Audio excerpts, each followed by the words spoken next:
And therein lies the problem.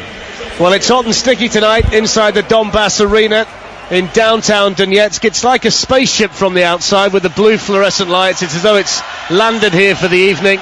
It's very colourful when the supporters aren't inside with the red and black seats. There are still one or two of those, as Mark's just mentioned, but away to the right-hand side we've got the red and yellow of Spain with the supporters waving their flags, and the red and green of Portugal away to the left-hand side.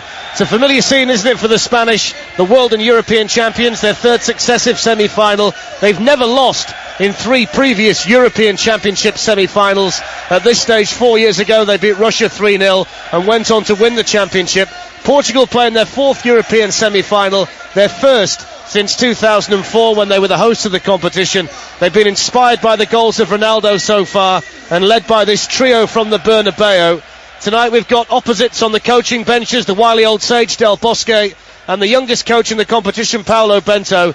You add into that the Iberian derby, the 35th instalment of the rivalry, and none of them have been as important as this. The winners go through to the final, where they'll play either Germany or Italy, a game you'll hear tomorrow night on 5 Live. Tonight it's all about Portugal versus Spain. Portugal in all white will play from right to left in the first half against the Spain team in that familiar red and yellow jersey with the navy shorts and the red socks. And it will be 2 of the stars of this Spanish side, the 2 Barcelona players, Xavi and Iniesta, to get the semi-final underway. The referee tonight is from Turkey, Cüneyt Çakır, the man who sent John Terry off in the Champions League game between Chelsea and Barcelona this season. And the Portuguese team lined up like this tonight: Rui Patricio, the goalkeeper, then Pereira, Pepe, Alves and Coentrão, Moutinho, Morelos and Veloso, Nani, Ronaldo and Almeida. The one change, Almeida for the injured Postiga. Casillas in goal for Spain for the 136th time. Then Arbeloa, Piqué, Ramos and Alba, Alonso, Busquets and Xavi, Silva, Iniesta and Negredo, who's preferred tonight to Torres, to Fabregas and to Llorente, who all sit on the bench. The referee blows the whistle and the first semi-final at Euro 2012 is underway, and we see the first powerful header from just outside the Portugal penalty area by big Bruno Alves. I certainly get the feeling that the physical nature of this Portugal team, the strength and power, particularly from set pieces, could be something they really focus on tonight. And I listened to what Graham Hunter had to say about the work rate of Negredo.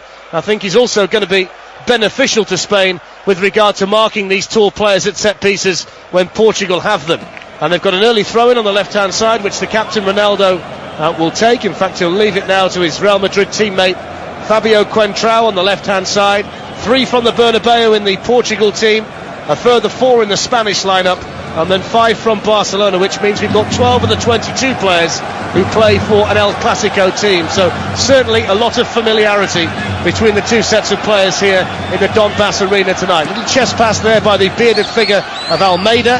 First of the ball by the corner flag on the left-hand side is Nani, trying to win his side as set piece, and that's cleared away by the Spanish defence, but not very far. Veloso hits the shot, it's deflected off Xavi, and will spin behind Danny Mills for the first corner for Portugal and the first test for the Spanish defence. Well, you're right, this is certainly going to be a test. You know, big players, Bruno Alves is certainly a tall player, Ronaldo as well can head the ball well, Pepe.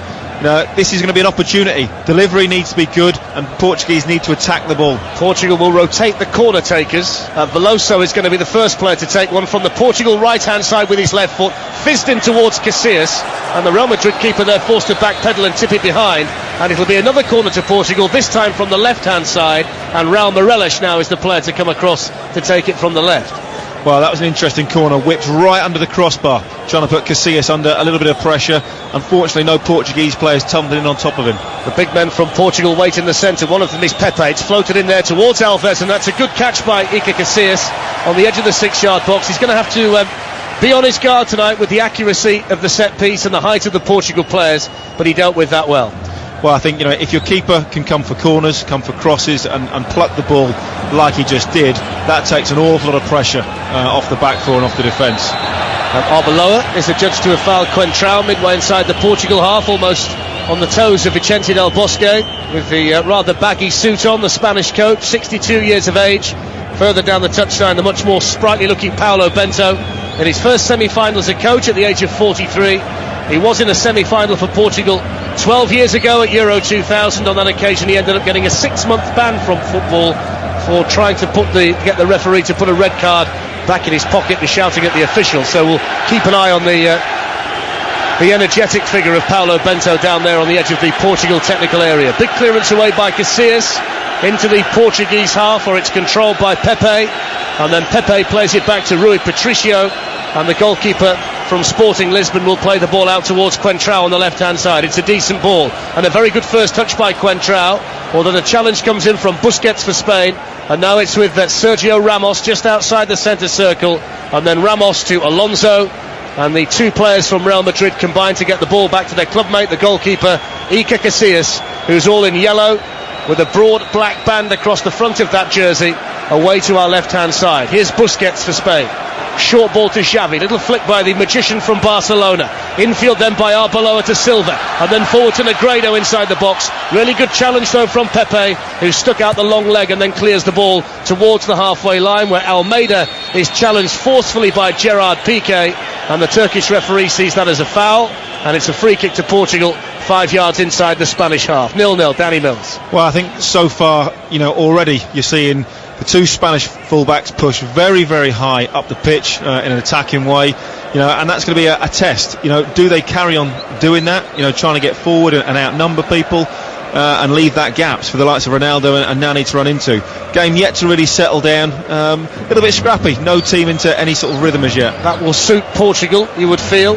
If it becomes a scrappy game, it would knock Spain out of their stride, as Bruno Alves sends one of those long diagonal balls that he plays so well out towards Nani on the far side. He didn't control it, and it's out of play for a Spain throw about a yard away from the corner flag on the left hand side. The last time the two teams met in a competitive match was at the World Cup in Cape Town on a drizzly, rainy, cold afternoon. Spain won 1-0 with a David Villa goal, a forgettable match.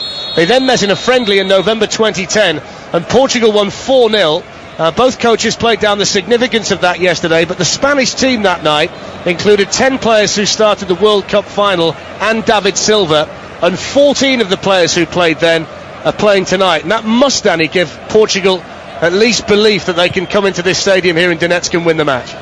It will do, but as I think Mark Pugat mentioned earlier, Spain also lost to England in a friendly. So whether they take those, not 4-0. Well, no, but whether they take them overly seriously, we're not too sure.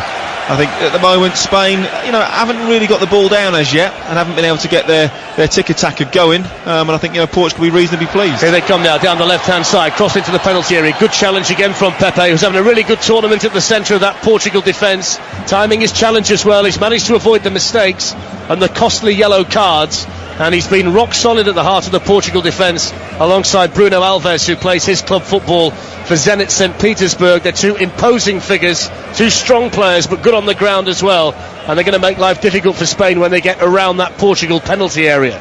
Throw into Spain on the left hand side. It's 0-0 on 5 Live from the BBC in the Donbass arena here in Donetsk. It's hot and sticky, not quite as hot as it has been recently, and I'm pleased to say the swarms of midges that normally engulf you when you're in the stadium are nowhere to be seen at the moment. So we'll keep our fingers crossed that that's the case and we don't get eaten alive, Danny, while we watch the semi-final. Let's hope not.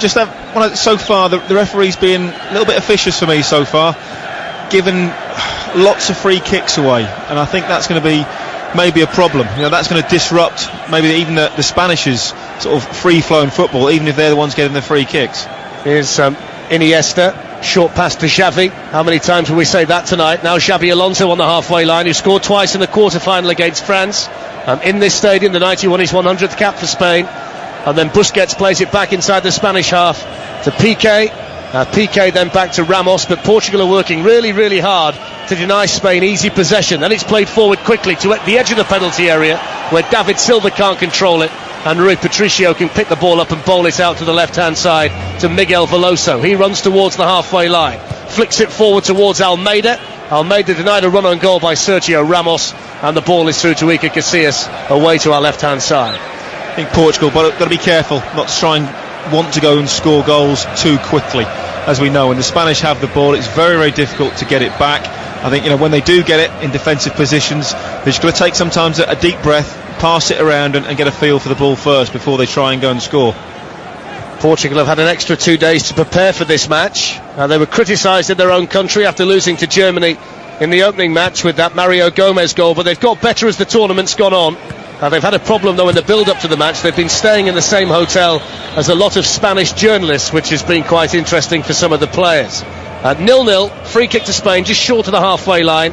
The Spanish yet to really find their rhythm. Here's Silva though, gives the ball away, intercepted by Pepe, and now Nani has it under control. Tackled quickly though on the far side by Alba, and then played through, flicked on by Xavi, and then played out via Silva to Iniesta, left edge of the penalty area, back in now to Silva. Silva inside the box, faced by Pepe. Another important challenge by the Real Madrid defender. Silva recovers the possession on the left-hand touchline and plays it back to Alba.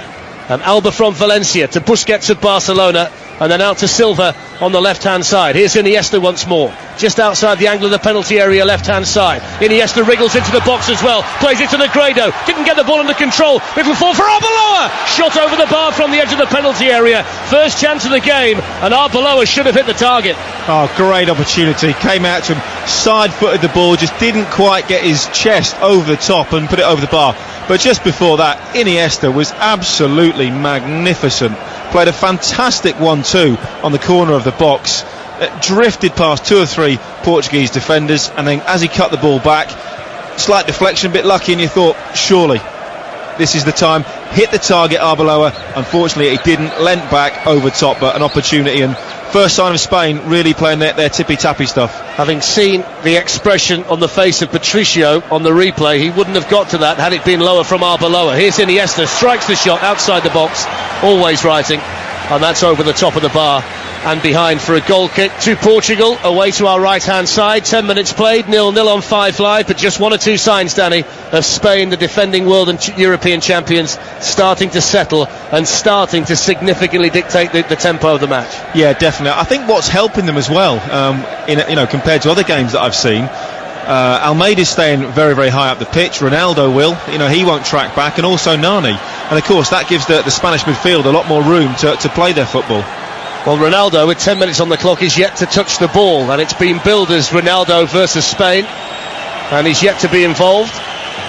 Does touch the ball now, just to throw it out to Coentrao, because they've got a throw in level with the penalty spot, the Spain penalty spot on this left-hand side down below us. Our commentary position very near to the playing surface here at the Donbass Arena. A throw-in taken by Coentrao to Nani, who didn't control the ball. It's cleared away by Arbeloa, but now Ronaldo does finally get the ball at his feet. Pokes it short and square to Veloso, and then Veloso back to Pepe. We always talk about the ability for Spain to carve open the opposition, but they work so hard when they haven't got the ball. It was something that Bento talked about, the coach, in the press conference yesterday.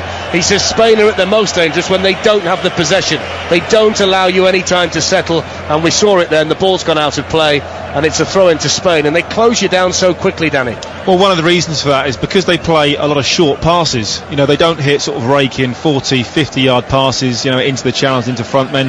When they do give it away, in and around the opposition's penalty area, they're only 4 or 5 yards away from the ball, and there's always a lot of players around them. So it's that first 5 or 6 seconds they go harrying, chasing the ball, and put teams who are basically technically inferior to them under a lot of pressure, and a lot of teams panic, and that's why they give the ball away. But it's that short football, so short passes, that allows them to shut the ball down so quickly. Bento said yesterday that it was going to be about patience, and they've got to pressurise Spain and not sit back, but at the moment they are being forced on the back foot because Spain are enjoying possession of the football. Here's Xabi Alonso, just inside the Portugal half, plays it forward towards Iniesta. His first touch was designed to get Silva in behind Pepe, but he overhits the pass, and it's through to the goalkeeper Rui Patricio, away to our right hand side.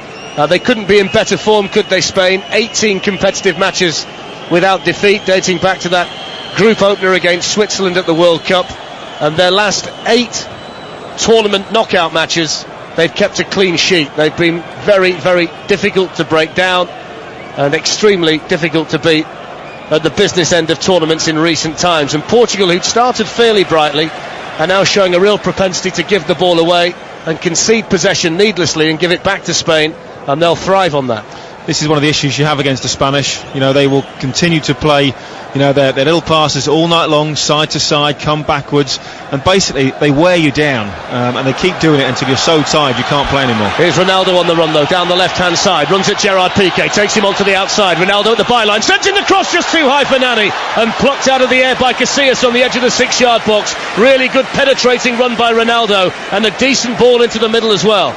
Well, he did fantastically well. I thought he just overran it. He had a big heavy touch to knock it past Piqué. I thought he was going to run out of pitch, but he's very, very quick. A brilliant dinked little ball into the box, and Casillas very, very alert again. The corner that's come in, that cross, he knows he's going to have to help out his defenders, and he's done it well so far. You're listening to 5 Live from the BBC from the Donbass Arena in Donetsk. It's Portugal 0, Spain 0, the first semi-final of Euro 2012. You'll hear the second one tomorrow night, Germany against Italy.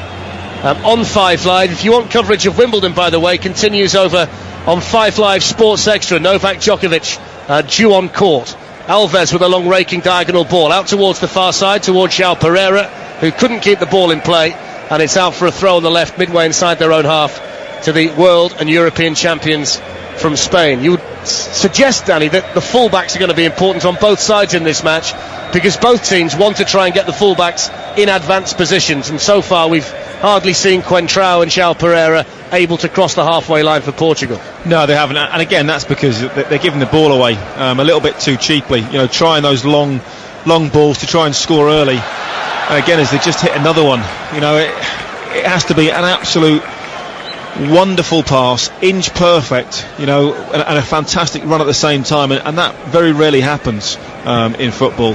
The only criticism of Spain, for me, what I've seen of them in the group stages so far, is that they haven't had anybody running beyond the midfield, running beyond the defence to stretch the opposition defence. Challenge made by Morelos inside the centre circle, but the loose ball is gobbled up quickly by Sergio Busquets, who then glides away from Morelos and finds David Silva inside right position, then out towards Arbeloa on the right edge of the box, who will take on Coentrão.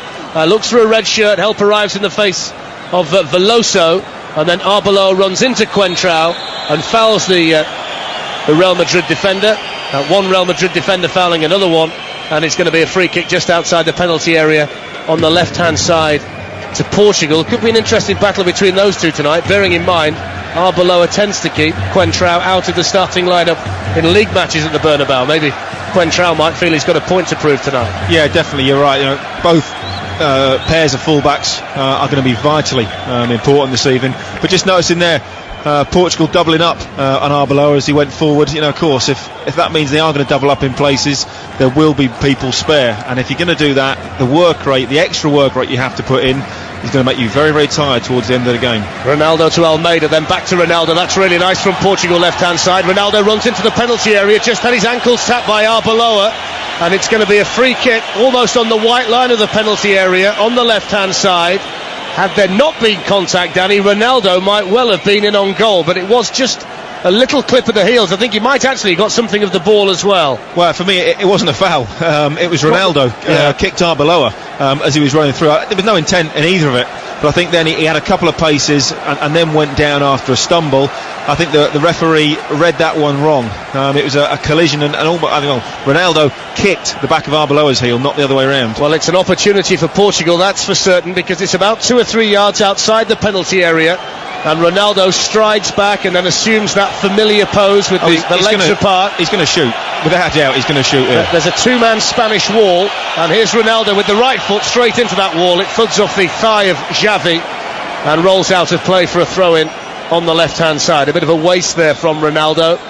Portugal, though, do have the throw, level with the edge of the penalty area. Ronaldo has the ball again, faced by Arbeloa. 2 or 3 of those step-overs, then a pass back to the edge of the penalty area towards Coentrão. Challenge comes in from Gerard Piqué at the expense of a corner to Portugal on the left-hand side. Danny Mills. Well, I think Ronaldo is going to be the key.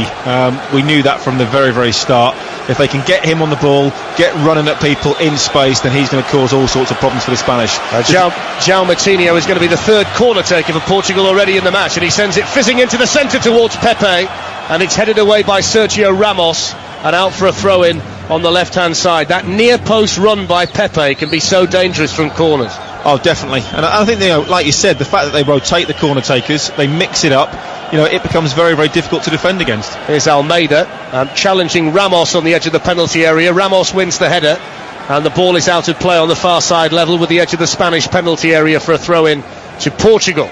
João Pereira played this season for Sporting Lisbon. He'll be in La Liga next season as a Valencia player, and he's gone to take the throw-in on the far side. It looks as though he's going to try the long throw. Almeida the target, headed away by Gerard Piqué, and Almeida and Piqué clash heads, I think, as the challenge came in, and the Turkish referee sees that as a foul, and he's given Spain a free kick inside the penalty area. Well, again, the referee, any opportunity is giving free kicks. For the slightest of touches. I just hope he doesn't spoil the game by giving away too many of those and stopping the play, stopping the rhythm of the play for both sides. So 0-0. We've played 18 minutes here on 5 Live. Portugal in all white, playing from right to left. The red and gold shirts of Spain and the navy shorts and the red socks. And it's Portugal in possession with a long, dark-haired figure of Bruno Alves forward to Ronaldo, and then flicked on by Morelos into the centre circle, and Veloso steered out then by João Moutinho to the right fullback, João Pereira, down the line towards Nani, flicked on by Moutinho, controlled on the chest of Sergio Ramos, and cleared away as far as Xabi Alonso, who exchanges headers with Jordi Alba, and then Alba can wriggle away from the challenge of Moutinho on the far side and set Spain on their way once more. Played through by Busquets, couldn't find Silva. Portugal have got the ball back, but Coentrão has given it back to Spain in the shape of Xavi. Very dangerous to do that. Now here's David Silva running towards the penalty area, just outside that box to Xabi Alonso, and then in towards Xavi, who couldn't control it. It was an awkward height for him, but Xabi Alonso wins the ball back, and then Iniesta is challenged on the far side by João Pereira, and Nani for the first time can run away with the ball down the Portuguese right. Faced by Sergio Ramos, he runs away from Ramos and then threw himself to the ground, did Nani. It was certainly contact, but Nani could quite easily have got that ball. The referee tells him to get to his feet, tells the game to carry on, and all of the Portuguese substitutes pour out of the dugout and berate the officials. Here's Silva though, inside the Portugal half. That's a poor pass, won't pick out the Negredo, and it's a throw into Portugal midway inside their own half. That, I suppose, Danny, is the first real contentious decision.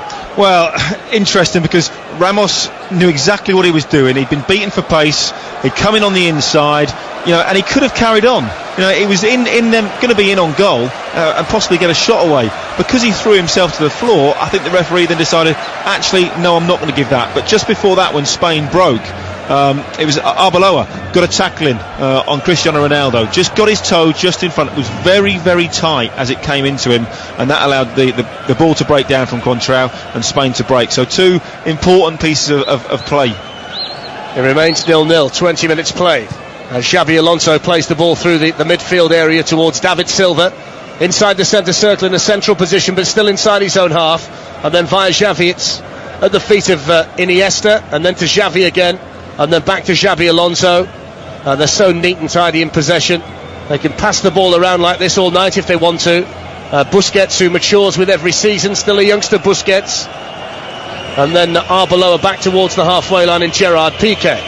To Xavi, and then Piqué, and then Xavi, and then Xavi can turn and clip it out towards the left-hand side to Silva, who didn't really need to flick the ball on. In doing so, he's put it out of play. Had he let that sail through, it might well have found Alba running forward up the left-hand side, but instead it's going to be a throw into Portugal, level with the edge of their own penalty area on the right-hand side. It's 0-0, and I would think, Danny, the way the game's gone, for all of that Spanish possession and the chance from Arbeloa early on, Paulo Bento will be pretty happy with the way the game's being played. Yeah, definitely. Patricio has not really had a save to make. Could have done from Arbeloa's shot, when he should have hit the target.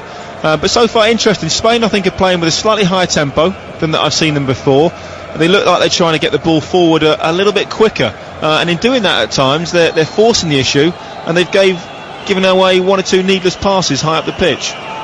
I know it's the old cliche, but I think it's one of those nights, isn't it, where the first goal is going to have a huge bearing on the game in terms of the way both sides will go about their business. If Spain score it, they'll try and shut up shop and make it hard for Portugal. If Portugal score, then Spain have got to come out and be more expansive than they have been in the majority of games in the tournament.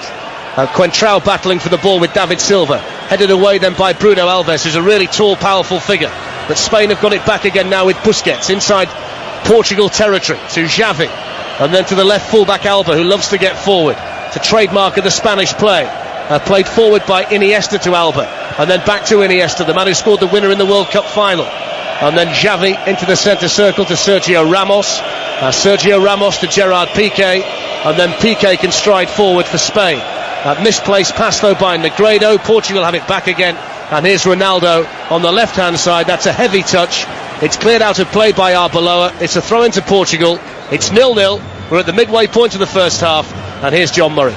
Thanks, Darren. Coentrao tries to make ground down the left. He just felt the force of Arbeloa's arm on him. His clubmate at Real Madrid went to ground immediately. That was a free kick. Free kick to Portugal, 10 yards inside the Spanish half, just down here. It's been interesting, actually, Danny Mills, watching this flank in front of us. We've got almost the best seat in the house to see it. But with Arbeloa and Ronaldo and Coentrao as well, there's been a lot of activity on this side of the field. And I thought, who'd have thought that in the midst of all this, Ronaldo, etc., that Arbeloa would have the best chance of the game so far. Coentrao with a long ball forward to the edge of the area. It's headed away by Ramos. Now a chance for Ronaldo to try and hit a shot on the turn, but he got right underneath it and walloped it halfway up the first of the three tiers that sweep around this Donbass arena. Well, we know he's an exceptional talent, but that really would have been a Roy the Rovers goal, wouldn't it? I think Ronaldo's got to be careful not to try too hard this evening, and really try and force the issue. Just got to let his game flow. He's a fantastic talent, but I think from the free kick that he's hit so far, a couple of heavy touches, maybe he's just a little bit tense, thinking he has to be the one to make a point. And as well, Danny, in terms of Ronaldo, the moment he's wandering around halfway inside the half, Arbeloa at every opportunity is getting himself, the Spanish right back, as far forward as he can, and often just leaving Ronaldo there. Well, it's very, very brave from Arbeloa, and it's very much a game of cat and mouse. It's like, well, look, I'm going to go and attack. Are you going to chase me back or not? Or if we give the ball away and it breaks down, am I quick enough, or do I have players at the back to support me and fill in for me? So it's going to be really interesting, I think, the way the game develops. As Arbeloa possibly tires towards the end, Ronaldo should get more and more spaces. It's Portugal 0, Spain 0 on BBC 5 Live. As Spain win a free kick 10 yards inside their own half on the far side for a foul by Pereira on Iniesta. The Wimbledon coverage continues on 5 Live Sports Extra. Tomorrow, as well as the second semi-final between Germany and Italy earlier in the day, I would assume you'll hear Andy Murray's second round match against Ivo Karlovic. We are assuming that they won't be both taking place at the same time. Suspect TV will have a bit of a sway, as Claire Balding suggested a little earlier on the programme. Here's Piqué, plays the ball forward from the centre circle, but it's straight at the white of Portugal. Almeida now with the header, but nowhere near Ronaldo with that. And the red of Spain have it back. Here's Iniesta, surrounded by white shirts, and he loses out. And now it is Nani setting off towards the Spanish penalty area on his right foot, lays it to the right hand side, 2 Portuguese in the box. Here comes the cross, but it's cleared away by the outstretched leg of Piqué. It bounces out though for Portugal once again. Morales just allows it to run through his legs and rolls the ball to Coentrao here on this left hand side. Coentrao measures the cross, here it is, but he's overhit it beyond the 2 in the area, and it's headed away at the back post by Alba. Portugal pick up possession again. This is a good little spell here. Nani now just waggles his leg over the ball. Then the cross is it's far too close to Casillas, who's able to catch it. João Pereira, the right back, just hiked it into the box, and Casillas was there to catch. Danny Mills, 0-0. Disappointing cross. That needs to be whipped in round about head high, and hope that Ronaldo Almeida can get across somebody to get a header on target. But I think the Portuguese have shown, because they have genuine pace in Ronaldo. Arbeloa has headed it into the path of Ronaldo, and Ronaldo now pulls it back towards the edge of the area, but straight at Busquets, who in a most unruffled way just controls it and clears it. Piqué though struggles to get it away. Now Arbeloa is closed down by Morales, and Veloso is in there as well. The ball bounces to the feet of Ronaldo, who performs an extraordinary flick to give it to Morales. And then that might have been a handball there by Ramos, who chested it down on the edge of the penalty area. He didn't know whether to kick it or to head it, and it bounced up into his chest. That's what the Turkish referee has decided, and Spain get it away. Just keep an eye on the television, Danny, in case we get a replay on that while I watch Spain come forward. Still 0-0, and Spain with it on the left hand side. Here is Xavi, but he's beaten to it by Pepe. and Portugal have it inside their own half. Well, at first look, seeing that in real time, I think that's hit his chest and then his hand, and I think that's handball. He's certainly gained, for me, an advantage by what he's done. Just as we see it again, well, maybe not. Maybe just hits his top of his ribs, if you like.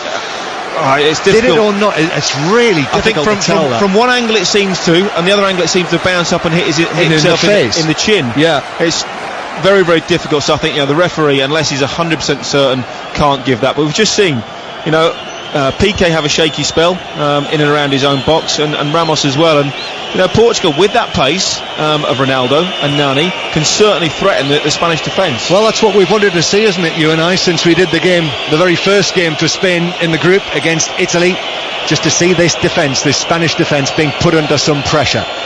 0-0. It's just sort of simmering at the moment, isn't it, this game? The one clear chance so far, the Arbeloa shot on the edge of the area that was a foot over the top. Ball forward for Negredo to reach inside the penalty area. Tall and strong, short hair, bearded, pulls the ball back towards Xavi and the D. Xavi now to Iniesta with a right foot shot that curls just over the top, clipped the netting as it went over the crossbar and behind the advertising hoardings. Goal kick Portugal, 0-0. Wow, very unlucky. Great skill again, but that all comes about purely because Spain have the option to go slightly longer, and chase balls beyond the defence, and that's what Negredo's done. He's chased almost a lost cause. He's got hold of the ball, held the ball up well, turned inside, rolled it back to Xavi, who looked like he wanted to shoot, couldn't, then rolled it to Iniesta, who unfortunately was just behind him, had to have an extra touch, and then went for the bendy one into the far corner and missed by about a foot. But that's better from Spain, but having Negredo up front, allows them to do that. Portugal 0, Spain 0 with almost half an hour played. Nani now is away from the halfway line, but the whistle has gone.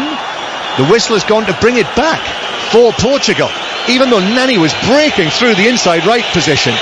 He's absolutely furious, Nani. He's glaring at the referee, Shakir. I'm not surprised, John. I said this earlier. He's been very, very officious so far, pulling up every single little foul, every little niggle. And I said I hope it doesn't spoil the game, and well, maybe that was one of those instances where it did. Mind you, Nani's earlier dive was less than impressive, when he himself could have taken the ball on but decided to go to ground. It's 0-0. Here is Almeida, now Coentrao. Morelos makes a diagonal run into the Spanish right back area, but it is dealt with by Ramos, who plays it off Morelos cleverly to win a free throw-in for Spain in that area of the ground just to our left. As I'm looking down there, a couple of Portuguese supporters, unmistakably Portuguese. They are wrapped in Portuguese flags. One's got a green and red hat on, and they jump to their feet and urge their team on.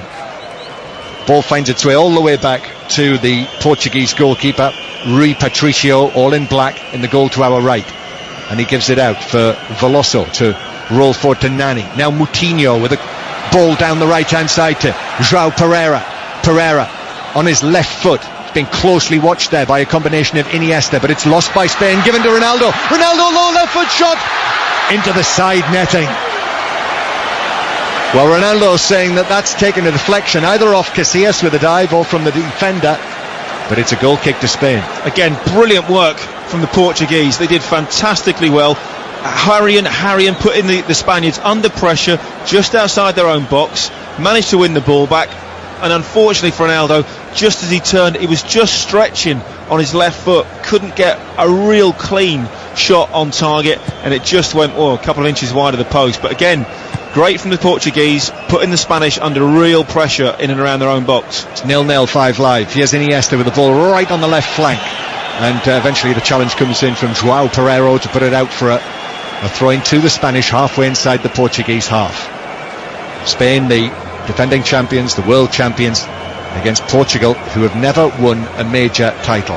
Their only semi-final was on home soil at Euro 2004, when of course they went on to lose to the Greeks. Here is Piqué, who swings the ball forward down the left hand side to Iniesta, but it was very difficult for him against Pereira. Pulled it down, but Pereira is able to clear it away, and Nani Little change of feet from him to take the ball out towards that right hand side, and then comes infield towards Veloso, and Veloso turns it back towards Pepe. Ball right across his own penalty area to the hulking figure of Bruno Alves, up towards the halfway line, but straight at Arbeloa. Arbeloa's given it away though, so Morelos to Ronaldo, who for once is back inside his own half, but the pass from Coentrao is straight out of play. Ronaldo's complaining, feels he was fouled, but the referee's completely ignored that, rightly I think, and Spain play the ball all the way back to Casillas. Well, I think Portugal will be pretty pleased so far. I think it's gone to plan. They're trying to do to Spain what Spain do to other teams and put them under real pressure, and again Piqué under pressure at the back, and they managed to win the ball back almost. It goes out for a throw off Ronaldo. Portugal are working very, very hard to close the Spanish down, not to give them much space. We haven't seen really the tiki-taka come out as yet. Here is Silva now. Coentrao does well actually and recovers after he almost went past him. Busquets to Xavi, and as Danny Mills says that, Spain now do begin to put together one or two passes. Iniesta, and then Alba pushing well up the left hand side. Iniesta takes it on now, drives it towards the byline, manages to flick it back, but Bruno Alves is there for Portugal to absolutely wallop it behind. But the assistant way down here to our right said that Iniesta did run it over the byline, and it is a goal kick. Not entirely sure if the whole of the ball did go behind there, looking at the television down to our left. I think what's interesting is that we're used to Spain getting 15, 20 passes together, even more than that. At the moment they're struggling to get 5 and 6, and maybe that's because they are being a little bit more direct, trying to get up the pitch a little bit quicker. But again, you see, every time a Spanish player gets the ball, 3 and 4 Portuguese players swarming round them, putting them under pressure. Yeah, if you just switched on tonight and you're wondering in terms of who's playing for Spain up front, we wondered if it would be Torres, we wondered if it would be Fabregas. Instead it's Negredo, Alvaro Negredo of Sevilla, with Torres and Llorente and Fabregas on the bench. Careless by Spain again, another pass went astray, out for a throw in, but Spain have got it back. Nani's gone down after a tangle there in the left back position, but the ball is up towards Negredo. Negredo now turns, but I'm not sure he knew where he wanted to go there, and he runs it straight into Coentrao. The whistle has gone because Nani has stayed down in the full-back position, so the referee stops play. Well, the Portuguese are working incredibly hard. I have to reiterate, how tiring that is going to be. Whether they can keep this up for 90 minutes, I don't know. But at the moment, they really are putting the Portuguese under pressure. And just as you see that, I think Nani just took an arm, a forearm, if you like. Again, I think Nani's got to be braver than that, got to be stronger. I think, as we know, he goes down all too easy. I think it's just held him off more than anything else. It wasn't a deliberate elbow. It was Ramos and Alba together. He was trying to go between them, and as Ramos was standing up, he put his arm in the position that he knew Nani was going to fall into, and contact was made. I don't think that you could say that it was an aggressive elbow. No, towards him. It wasn't deliberate. He just put his arm out almost to stop himself, stop Nani falling into him, if you like. But I think Spain at the moment look shaky. Yeah. They look slightly vulnerable. They haven't been able to get their supreme passing game going. Negredo up front at the moment, I'm not sure it is really working for them. They seem to be going a little bit more direct, getting some slightly longer passes. Maybe that's because Negredo's in the team. Portugal 0, Spain 0. Nani is, finish that sentence, not going to be able to finish the game, or is able to continue? Yes, he's able to continue, and he's back on the field, and he's playing it towards the edge of the penalty area, but Almeida just can't get there. And Spain now with Alonso, who scored the 2 goals here against France the other evening, the second of them from the penalty spot, as he won his 100th cap. Forward towards Silva, now Iniesta at pace, now Silva plays it through, but no one running onto it, straight at Pepe, who had time inside his own penalty area to control and play it away.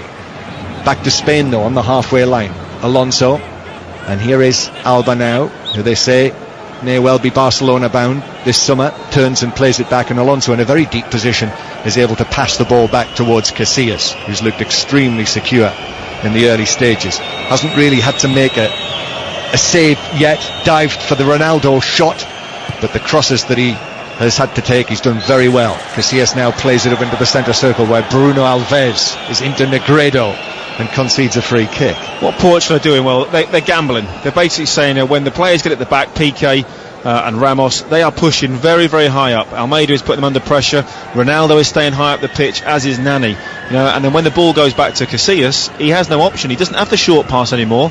He's got to play slightly longer, and that's playing into the hands of the Portuguese. I think tactically so far, they'll be very, very happy with the way the game's going. Spain in possession. It's 0-0. Floodlights brightly on here in Euro 2012's most easterly outpost.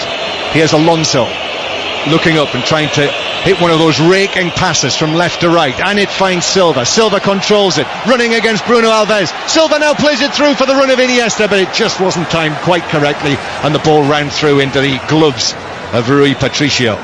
Hasn't quite happened for Spain in and around the final third. Only that one real instance where Iniesta played a 1-2 and got in on goal, but a lot of the play has been in the middle of the pitch so far. Neither keeper really had a troublesome save to make as yet, but for me, an intriguing game. Very, very tactical so far, and certainly not dull, although it's 0-0. Yeah, no, it is. It's certainly holding the interest, even though again in this stadium we've seen relatively few attempts on goal. I was amused there to see Vicente del Bosque. You rarely see him animated, but when that ball went through from Silva, we could see him jumping up. I think that possibly just betrays the fact that he knows that Spain have got a challenge on their hands here tonight, the way that Portugal have played and stood up to the Spanish. Here's Alonso once more, chests the ball down, gives it to the left-hand side, where the pass is back into the Spanish half to Sergio Ramos, and then it goes from Real Madrid to Barcelona, from Ramos to Piqué. Xavi gets involved, Busquets again. Now Alonso has to stretch for it, just pokes it through to Negredo, who's in a deep position. Now Alba on the left hand side. Alba with 3 Spanish shirts inside the penalty area, but the ball goes back to Alonso. Now Alonso's cross, deep one towards the back post. Almeida's there, heads it out straight to Negredo, who missed his shot really, didn't catch it at all right, and it was blocked by Pepe inside the area. Well, I think one of the keys so far is that between yourself, John, and Darren Fletcher, that you haven't really mentioned Xavi an awful lot. He hasn't been able to get on the ball. He's now dropping deep to try and drop back and start things off from deep in his own half. The Spanish simply haven't been able to get themselves on the ball as much as they normally do, and as much as they would like, because the Portuguese are working so hard in numbers. Still Spain in possession, but Silva can go so far and no further. Still 0-0 if you've just joined us. Busquets has lost possession to Ronaldo. Ronaldo claims that he was blocked on purpose by Ramos. He played it to Morales, but the referee has played back for that and shown a yellow card to Sergio Ramos for the block on Ronaldo in the centre circle. Ramos knew exactly what he was doing. That's what he tried to do on Nani earlier, and he almost missed it, and then Nani threw himself to the floor.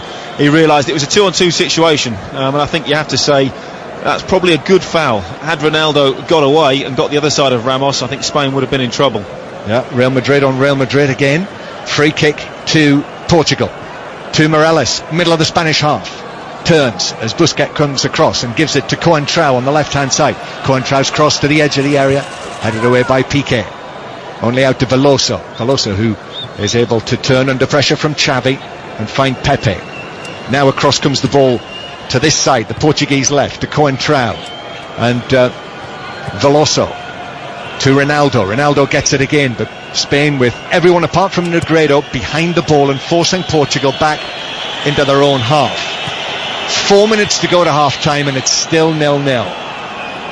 Alonso now to the left hand side, where Alba has a little bit of space opening up in front of him, but he puts his foot on the ball and uses Xavi near the centre circle, who glides around Morales. Still Xavi with the ball at his feet, but then it breaks down for Spain again, and Ronaldo with a change of feet plays it past Arbeloa, goes down, wants the free kick and does get it eventually. Well, again, it was good feet, and Arbeloa got a touch on the ball. It was a good tackle. He knocked it back onto Ronaldo, and then it went past him. That's again poor refereeing. He's got to just pause and think for a couple of seconds before he starts giving these free kicks. The free kick is wasted by Portugal. Silva, but back comes Moutinho. Good work from him. Silva could have been away there, but Moutinho, the Portuguese number 8, was quickly in to win possession back for his team, working ever so hard. Veloso, Moutinho, Morales as well in there, that 3. and Portugal starting in front of their own penalty area once again. The crowd, incidentally, Mark said before kick-off, Mark Pugac, that it's maybe something like 2/3 full. It has filled up a little more than that, but lots and lots of empty orange Shakhtar Donetsk seats free around the ground. Long ball forward for Ronaldo or Almeida, but between the two of them, the ball just skidded away off the surface and through for a goal kick. Yeah, again, Spain got to be careful. You know, Portugal, I think, have done really well in this first half. I think tactically they've been great. Physically, they've been immense. They have put so much work into shutting the Spanish down that they've denied them space, denied them opportunities. Hasn't quite worked for the Spanish in and around the final third. I'm not sure the Negredo being in the starting lineup has really worked as well as Del Bosque wanted it to. And I've been really impressed so far with the Portuguese. And apart from maybe expecting a little bit of magic from one of the Spanish players, I think probably Portugal, you would say, are just on top. Not in terms of possession, but in terms of threat. It is 0-0. And certainly Spain's attempt to win this Tre record, as they call it, the unprecedented 3 titles in a row, European Championship, World Cup, European Championship. They've got a test on their hands tonight to get through to the final in Kiev on Sunday. Xavi flicks it to Arbeloa, and then Negredo down the right hand side for Arbeloa, but he'll struggle to keep that in. Yep, can't reach it on the stretch, and it's out of play. And it was a feature of the game against France that Arbeloa saw so much of the ball on the right flank, but he's not been able to do that today. I suppose obviously Ronaldo is in his mind as well. Free kick. It's actually out of play for a throw into Spain halfway inside the Portuguese half. Silva is able to get it down on the ground and give it back to Busquets. First time touch from him to Alonso. Alonso now pulls it low out to Alba. Alba has Iniesta ahead of him. Then Alba continues the run. A flick from Iniesta, and then the blocking challenge comes in on him, and the ball just runs through to Rui Patricio to our right. Yeah, the Spain by no means, in no way. Against France, they could pretty much do what they wanted to do with it, Spain, but that's not the case here tonight at all. Well, I just wonder, John, if the Portuguese had watched the Italians play against the Spanish, because they were very, very similar. They were very, very physical. They were tactically very, very sound. They worked incredibly hard, and they used that opportunity to play on the break. And the Italians in that first half probably had the 4 best chances of the game, and Casillas made some very, very good saves. And this game has gone a little bit similar. The only thing is you have to score when you're on top. If you don't, you become vulnerable. And of course, with the Spanish, certainly, they have so many fantastic individuals in their team. Well, now what's happened here, there's a little bit of bother between Coentrao and Negredo, and Pepe has got involved and gone across to the assistant. A yellow card's been shown, I think, to Coentrao. The 4th official has just put the board up there while I was watching all of that and taking it down quickly. But that was Fabio Coentrao, who was yellow carded for something off the ball, and I'm assuming it's the assistant who has drawn the referee's attention to that. 1 minute of added time, incidentally. It's 0-0. Yeah, so Portugal have done very, very well. Played like the Italians. They've been robust. They've got in the faces of the Spanish, and they've put them off their game. And I think, it's just a case of whether they can keep this up for 90 minutes, because the work rate they put in the first half has been absolutely phenomenal. I would expect Spain to make a change sooner rather than later in the second half. Bruno Alves all over the back of Negredo in the central third of the field as they challenge for the ball in the air. Free kick to Spain. Yeah, don't forget that Portugal did have 2 extra days to prepare for this semi-final compared to the Spanish. And the temperature tonight as well is nowhere near as high as it was the other evening on Saturday evening when Spain were here for the France game. It's much, much more player friendly. Xavi takes this free kick, and it's headed into the 6-yard box, but straight into the hands of Rui Patricio, who catches it. And that is the last action of an interesting first half that I would say continued to simmer towards the break. And Fabio Coentrao is now going towards the referee again. He really has to be careful here, having already been yellow carded. I think it's that assistant who he's talking to who drew the referee's attention to the incident. So there are 3 Portuguese players there. Nani's having his say as well. And now the 3 of them are all walking towards the tunnel down here to our right as they go in for half-time. Well, I think Nani will be obviously talking about the decision where he was pulled back. Oh, now a little bit of bother as well, nearer to the tunnel. Alba was involved in that, and Pepe, needless to say, as well. Well, again, it's starting to maybe get a little bit heated down there. There's been a lot of action in the middle of the pitch. Not much goalmouth action as yet, but I think the Portuguese a little bit unhappy. Certainly that Nani was pulled back and the foul was given and wasn't allowed to continue. I think I'll be interested now to see what happens in the second half. I would expect Spain to make a substitution. I really can't see centre forward Negredo staying on too much longer. I don't think that's worked, and really it's just a case of whether Portugal can maintain this tempo. Right, half time. Portugal 0, Spain 0. I actually thought about Danny in the first half, and I watched how annoying Sergio Ramos can be to play against. There were certain similarities with the way that Sergio Ramos was annoying Nani, the way that you used to annoy wingers during your career. I'll take that as a massive compliment. So you should. I was never that good. Portugal, who played really well in the first half, I thought, were able to stifle Spain, didn't allow them the kind of possession that we're used to seeing from the world and European champions. We'll watch Spain, or we'll get the second half underway wearing all white. They're playing from left to right in this second half. Neither coach has made a change, so Patricio is the Portugal goalkeeper, then Pereira, Pepe, Alves and Coentrão, Moutinho, Morelos and Veloso. Moutinho was a workaholic in the first half. Nani and Ronaldo flanking Almeida. Casillas in goal for Spain, then Arbeloa, Piqué, Ramos and Alba, Alonso, Busquets and Xavi, Silva, Iniesta, Negredo. Although Llorente was on the field all the way through half-time, and you wonder whether he might be in the mind of Del Bosque if Negredo fails to make more of an impact in the second half, as Spain get a free kick midway inside their own half on this left-hand side, and Xabi Alonso is standing over the ball, plays it forward towards Iniesta, who had one or two bright moments in the first half, but they were nowhere near as dominant, that Barcelona axis in the centre of the midfield that we're so used to seeing. Xavi with all of those touches and Iniesta with the ability to unlock the defence. Fleetingly, Iniesta was a threat down the left-hand side. Xavi, as Danny mentioned, wasn't mentioned very often. João Pereira now caught by Alba. Those two might just be teammates at Valencia next season if Alba, as John suggested, doesn't join Barcelona. There certainly doesn't seem to be an awful lot of love lost between them, Danny. No, definitely not. I think all these players realise it's a huge occasion and a great opportunity. A little bit surprised that Spain have come out unchanged. David Villa missing for them is a real massive blow. It changes the whole dynamic of the team, doesn't it? Because they don't have anybody to run in behind, and put pressure on the opposition defence, making those runs. Everything is in front, and although it's very, very difficult to play against Spain, the amount of passes that they have, when everything's in front of you, it's much, much easier to defend.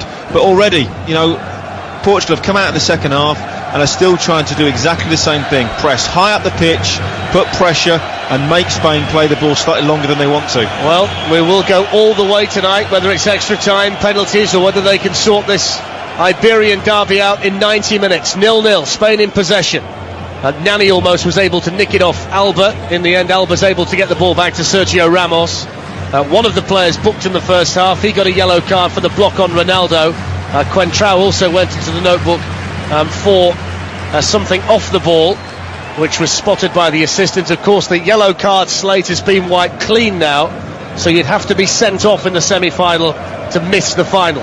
Here's Alonso, just short of the halfway line, out towards Alba on the left, and now Iniesta, back to the halfway line, and Xavi, who they'd love to get more involved in this match.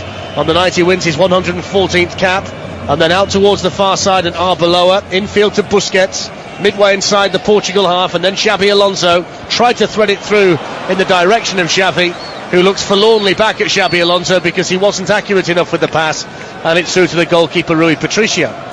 Just been around that final third, the ball's into players' feet, have gone astray slightly, and Spain haven't looked as sharp as they normally would. So I think Portugal will be happy so far. You have to assume that Spain will make chances, especially as the game gets into its latter stages.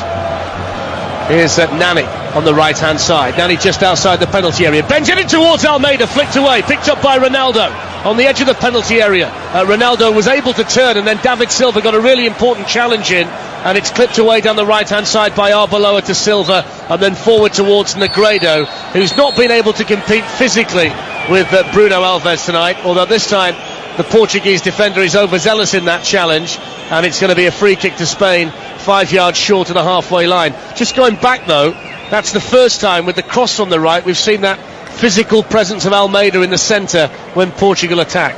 Yeah, definitely. A brilliant ball in from Nani. Plenty of pace on it, a good height, whipped in. Casillas certainly couldn't come for that one. Again, I think they need to do more of that. They're getting pressure, they're winning the ball high up the pitch.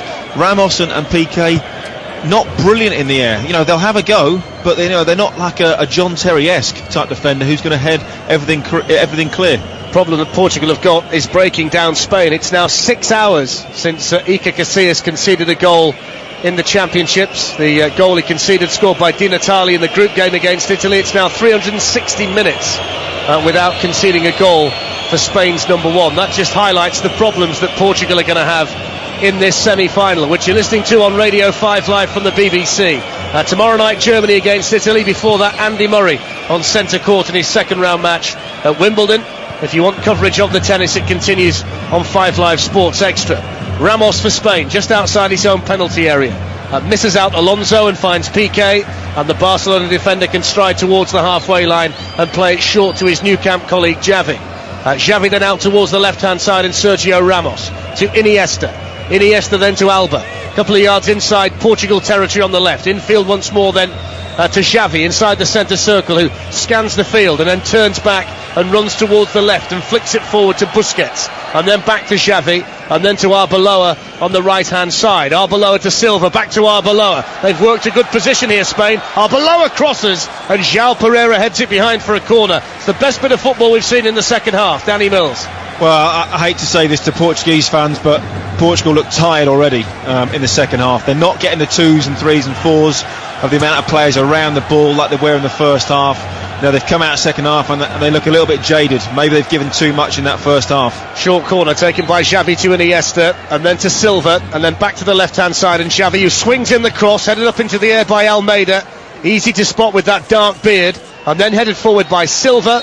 The flag's up against Sergio Ramos on the edge of the penalty area, and it'll be a free kick to the Portuguese, who can clear the lines down the left hand side in the shape of Ronaldo. He can cross halfway. Did have that one shot in the first half just wide. The best chance fell to Arbeloa, who hit it over. It was a first half of few chances, but as Mark said, it was an absorbing game, and you just wonder what the shape of the game will be and when the first goal goes in. Certainly if Portugal score it, which would certainly create an interesting situation. I think Del Bosque might be considering a change. Fabregas has been warming up and he's just taken the tracksuit top off. Here's Moutinho for Portugal. Had Nani available, played instead to Pereira, crossed into Ramos and blocked behind for a corner. If Pereira plays that ball infield to Nani, he's got a chance to shoot it goal from the edge of the penalty area. Again, it's just decisions at the moment, in and around the final third for both teams that haven't quite gone right. And I think, that's crucial. You only get maybe 4 chances, maybe 3 against Spain. You have to make sure they count and put one of them or 2 of them away. Moutinho with the corner from the right hand side. Pepe in the centre, but it's not a good ball.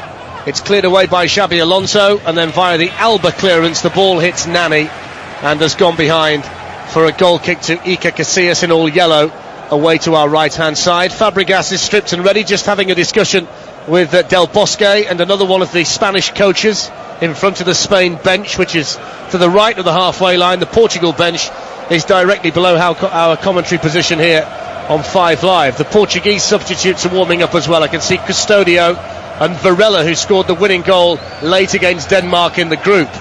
Nani flicks the ball to Moutinho, who can wriggle away from Busquets and feed Nani on the right hand side. Nani midway inside the Spain half, runs forward and then checks back infield, tried to play it to João Pereira, and the ball's gone out for a throw to the Portuguese on the right hand side. Nani is standing over the ball. Spain at the moment are trying to signal they want to make the change.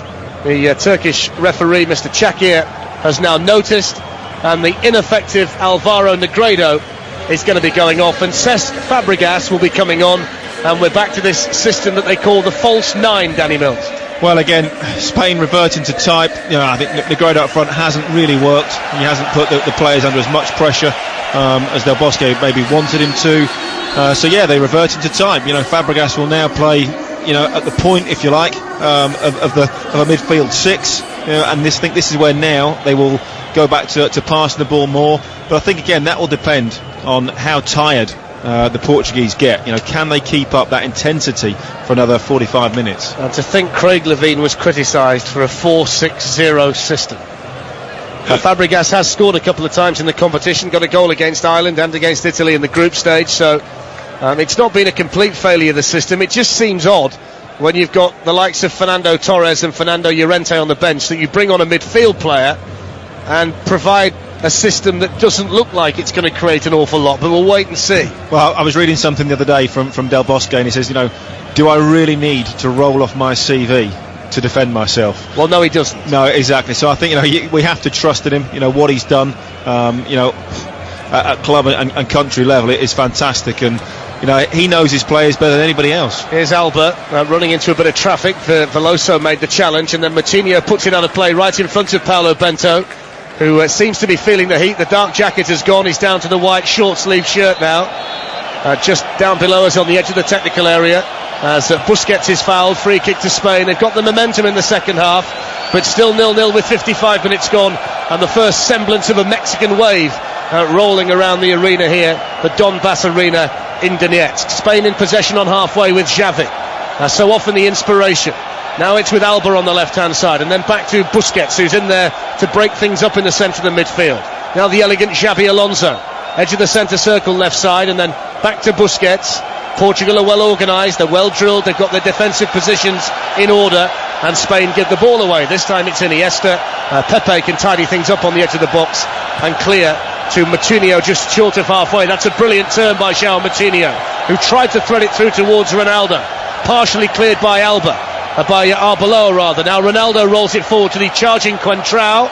A challenge made on Coentrão by Arbeloa. Help arrives in the shape of Silva, but Coentrão's done well, and his persistence brings a corner to Portugal on the left-hand side. You talk about that CV for Del Bosque. 5 championships as a player, 7 trophies as the coach of Real Madrid, including 2 La Liga titles and a couple of Champions Leagues, and the small match with the World Cup as well. So we're not going to argue with him, are we? Certainly not.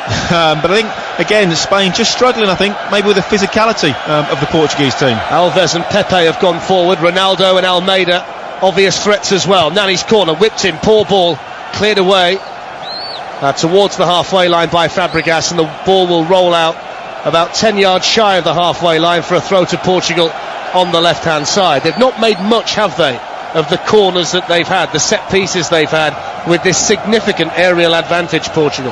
Well, it's a real opportunity. This is an opportunity as well for Almeida. Left foot shot, hit it well, hit it wide. Goal kick to Spain. He got Nani to his left, Ronaldo to his right, and he saw the glory. I think he thinks he's got Ronaldo's boots on, shooting from a good 30-35 yards on the half volley. Very, very difficult to score from that distance. Sliced right across it, way off target. Never really troubled Casillas. But they have got themselves back in it, haven't they, Portugal, in the last 5 minutes or so, after a bright start to the second period by the Spanish. They've reorganised themselves and maybe re-energised themselves as well, and the tired legs that we saw in the opening 5 minutes or so seem to have been shaken off by Portugal. It's almost like one of those games where you don't want half time to come. When you're playing well, things are going right, sometimes half time gets in the way. Here's Patricio inside the penalty area, left hand side. The wave is carrying on all around the arena. Long ball was played out towards Nani on the far side. Alba stood in his way, and the ball rolls out of play for a throw into Spain, which is flicked forward by Alonso. And then back into Portugal territory, where Pepe beats Fabregas in the air. Xavi then fails to latch onto a loose ball, and Coentrão can play it back to his goalkeeper Patricio, who can clear once more. Ronaldo flicks on intelligently to Almeida, who controls on that big barrel chest of his. Ronaldo then plays him inside the penalty area. Left side shot from a very, very tight angle, which was always going to be wide. Ronaldo was finding it very difficult to get into the penalty area because he was tangled up with Busquets, I think it was, on the edge of the box. Yeah, Busquets was all over him. Realised that Ronaldo was going to run the other side of him. Just put his arm round him. Clever, just did enough so he couldn't get in the box, and then Almeida had no real other opportunity than to try and shoot from a very, very tight angle. Alves loops a defensive header back to the goalkeeper Rui Patricio, away to our left hand side, and all of a sudden Portugal are the team in the ascendancy, Danny. Still 0-0. Yeah, well, it looked like Spain started the second half very, very well. The tiki-taka was starting to look promising, passing it around, 15-16 passes, and then suddenly Portugal come back into it. I'm not sure whether the Spanish are tired or not, but they're not anywhere near on the form that they've shown over the last few years. Del Bosque did say that the temperature has made some players tired, but he insists his team are physically strong and there are no problems. Here's Ronaldo into the box, went down under Ramos's challenge. Ronaldo looks forlornly at the referee. His Real Madrid teammate Ramos helps him to his feet, and I think the referee's reaching for a card, is he? He's certainly writing something down on a card. Not sure who it's against though. No. Has he just shown a yellow card to Busquets? I think he might have done. He has. He's shown a yellow card to Sergio Busquets. And we're going to see a second change for Spain. And they're going to send on a player who is very dangerous, Jesus Navas.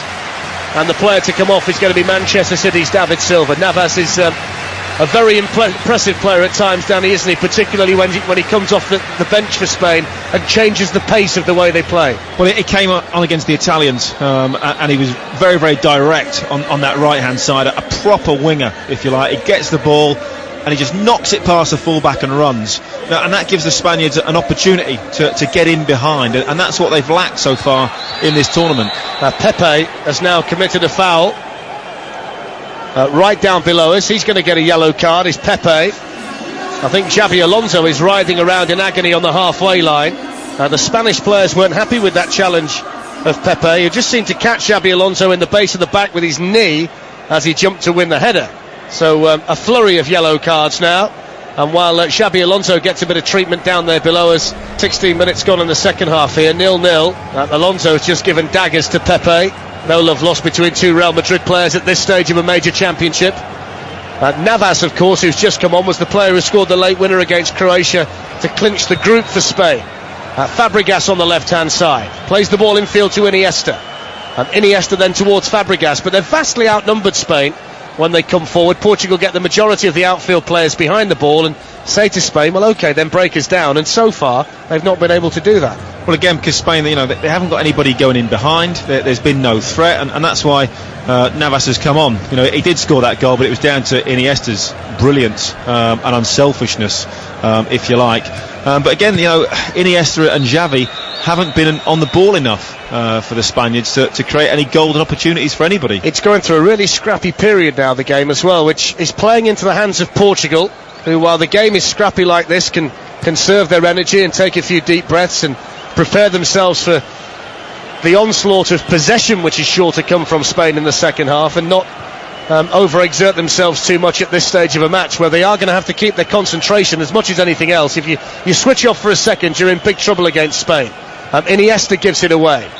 Can't remember doing a commentary on Spain where I've made the point that Iniesta and Xavi have given the ball away so much at this stage of a match. It's quite astonishing, really. And it is all down to how hard Portugal are working. Getting plenty of people around the ball, closing off all areas, stopping the supply, and they've done it fantastically well so far. Alves forward to Almeida, who controls with his back to goal and plays it to João Moutinho, who's quietly having a really effective game in midfield for Portugal. Back to Bruno Alves, who booms another one of those big diagonal balls to Ronaldo, who controls on the chest and then takes on Alba. Ronaldo too strong for him. Ronaldo slipped, then gets back to his feet. Then help arrived in the shape of Sergio Ramos. Alba can recover, play the ball to Busquets, and then via Ramos they can play it away towards Iniesta. The challenge comes in from Veloso, and it's a throw into Spain midway inside their own half on the left-hand side. Yet to see Ronaldo really take control of the game, but you get the impression, Danny, with the match and the kind of position it is, extremely finely balanced, he is going to get the opportunity at some stage to win this match for Portugal. Well, surely he can't go 90 minutes without a clear sight on goal. In the meantime, here's Fabregas inside left channel for Spain. Rolls it back to Iniesta. Iniesta back to Fabregas, who went down on the edge of the penalty area. João Pereira's going to get a yellow card for the challenge. Had he not made that challenge, Fabregas was in. Again, a clever booking. You're happy to take that one. And of course, as John mentioned, the bookings don't count. It's only if you get sent off in this. There wasn't too much in it, but Fabregas was in on goal just as he was going through. So free kick to Spain. It's a yard outside the penalty area. Just the byline side of the angle. Xavi standing over the ball. Piqué's gone into the penalty area, although he's just stood outside at the moment, moving around the Barcelona man. Busquets is in there, and Sergio Ramos as well. Big gap here near post. There is, if Xavi wants to shoot. The two-man wall, and Rui Patricio is at the far post. There is that big gap that Danny's just pointed out. 19 and a half minutes gone, 0-0. Here's the free kick from Xavi, whipped in, really good defensive header by Almeida. Made that his own on the edge of the 6-yard box. The ball then hits the corner flag and didn't go out. It does now, and it'll be a corner to Spain on the left. Really good defensive work that by Almeida. Yeah, it was fantastic, brilliant ball whipped in, and it's one of those where you just need any sort of a touch goalwards, and the keeper's in trouble. Xavi's corner floated into the danger area, flicked away by Morelos as far as Xavi Alonso, who thought about the volley, didn't come down quickly enough, so he plays it out to the left-hand side and Iniesta sends a deep ball into the box that was deflected, and it's headed away by Pepe, helped on a bit further by Nani, but not very far. And the slight figure Navas, the sub on the far side, can have his first touch and give it to Ramos, and then Xavi, and then Ramos forward via a deflection. It's out for a throw, which Navas takes quickly to Ramos, and then infield to Busquets. It ebbs and flows the match. It's Spain's turn to press again. 0-0 in the semi-final at Euro 2012. Germany-Italy to come tomorrow. You'll hear the whole game live on 5 Live. Here's Xavi Alonso doing that familiar holding role in the centre of the Spanish midfield. Back now to Fabregas, and then into the centre circle to Alonso again. Busquets has made a run forward. Instead the pass was intended for Navas, cleared away by Coentrao, and then Nani is caught from behind by Arbeloa, and that's a free kick and a chance to clear the ball away for Portugal. 0-0. Again, the Portuguese very organised at the back four is playing very, very well, and the midfield in front of them are just filling holes, and it's not really giving Spain the opportunities to get in behind or play those little balls in between people. Those little triangles haven't quite come off for them as yet.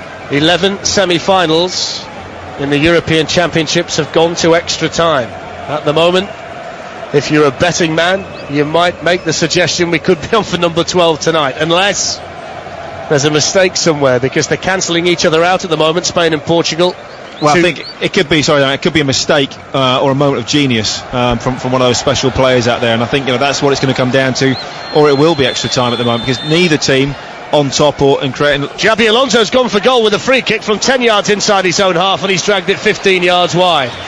We almost couldn't stop talking quickly enough, Danny. Well, it was one of those. We've seen that before, haven't we? Yeah, we have. Just about to say special players and special moments, and Xabi Alonso tries something out of the ordinary. Right on cue, given away by Veloso. Spain have got the possession cheaply inside Portugal territory. Xavi runs menacingly forward. Xavi hits the shot straight at Rui Patricio from 20 yards. Veloso holds his hand up, but he knows you can't give the possession away in that kind of position against Spain. Well, and they did. They broke very, very quickly. I was a little bit surprised that Xavi took the shot on from distance. Not normally like him. They would look for maybe another pass and get inside the box before they shoot. Ronaldo controls and plays the ball out towards the left to Almeida. Almeida's shot outside of his left foot from a tight angle. It's wide of the right-hand post for Casillas. It's a goal kick to Spain. It's 0-0. And whichever way this game is going to go in 90 minutes, it'll be described for you by John Murray. But I wouldn't go away, Darren. We might hear from you again this evening. Don't head for that overnight flight from Warsaw too early. It's 0-0, and actually, I think that save straight at him from Xavi, Rui Patricio made is actually the first proper save that a goalkeeper has made in this game. 0-0 in the semi-final. Here's Jesus Navas of Sevilla with the ball on the right, pulls it into the penalty area. Pepe missed it, but Joao Pereira was there behind him, and there was no one there for Spain. But they lose it, Portugal, halfway inside their own half. And now Alonso, and here are a couple of triangles that Spain play in the middle of the Portuguese half, but it's really, really congested in there. The red of Spain and the white of Portugal, and now Xavi actually moves out towards the right-hand side. So Xavi looking for Barcelona's Fabregas with a run through the middle, but he didn't go for it, Xavi. He kept possession and just played it short out to the right. Now Busquets will use Alba on this side of the field. Alba approaching Nani, goes past him. Then the challenge comes in from Joao Pereira. Alba goes down. Joao Pereira didn't like that at all. He's claiming that Alba dived, but the referee didn't give the free kick anyway, and Portugal broke away to the halfway line and won a throw in. Still down, Alba. Yeah, there is. Well, there's obviously a little bit of bite out there, but between these players, again, no, that's definitely not. Alba, well, kicks Pereira effectively and then goes over looking for it, and you can see why the Portuguese defenders were very, very angry.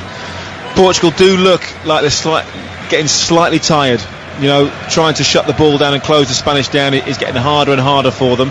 And again, they're being very, very brave. Ronaldo leaving him up front, leaving Nani and Almeida up front, leave them high up the pitch, looking to get that breakaway goal. Yes, he was right, wasn't he, João Pereira, that it was a dive. Here's Coentrao on the left-hand side. He's got some space to measure the cross, but he hits it straight onto the head of Piqué. And Spain should get it away. They do to Xavi. But what I would say about that, it's very much a pot, kettle, black situation with Portugal.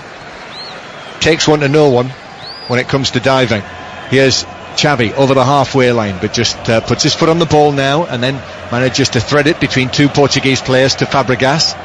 Fabregas coming on as a substitute for Negredo, who was taken off with less than 10 minutes played in the second half by Del Bosque. I think that was a move that didn't work for the World Cup winning coach Del Bosque, to play Negredo up front.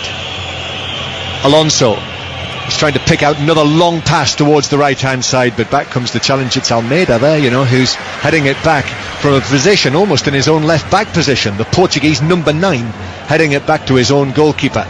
He's not been much of a threat on goal, Almeida, but goodness me, he also has worked extremely hard, and that defensive header that he put in that Darren described, I think possibly was his biggest contribution to the game so far.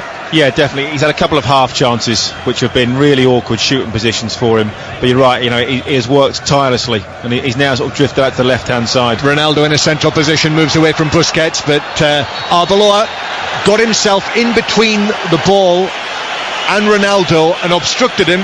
He did. He knew what he was doing, Arbeloa, and he's conceded a free kick. Left of centre, 25 yards out. Who do you think's going to take this, John? Well, let me have a look. Do you think it might be João Moutinho? You never know. But it was one of those free kicks where, Alba had Alba knew exactly what he was doing, getting in the way, and also Ronaldinho was looking for it.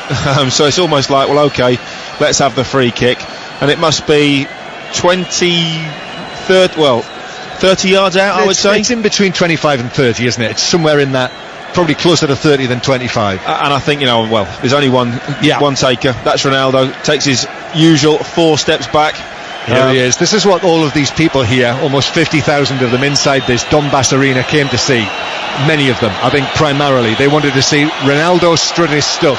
And strutting he is, as he backpedals those huge 4 strides.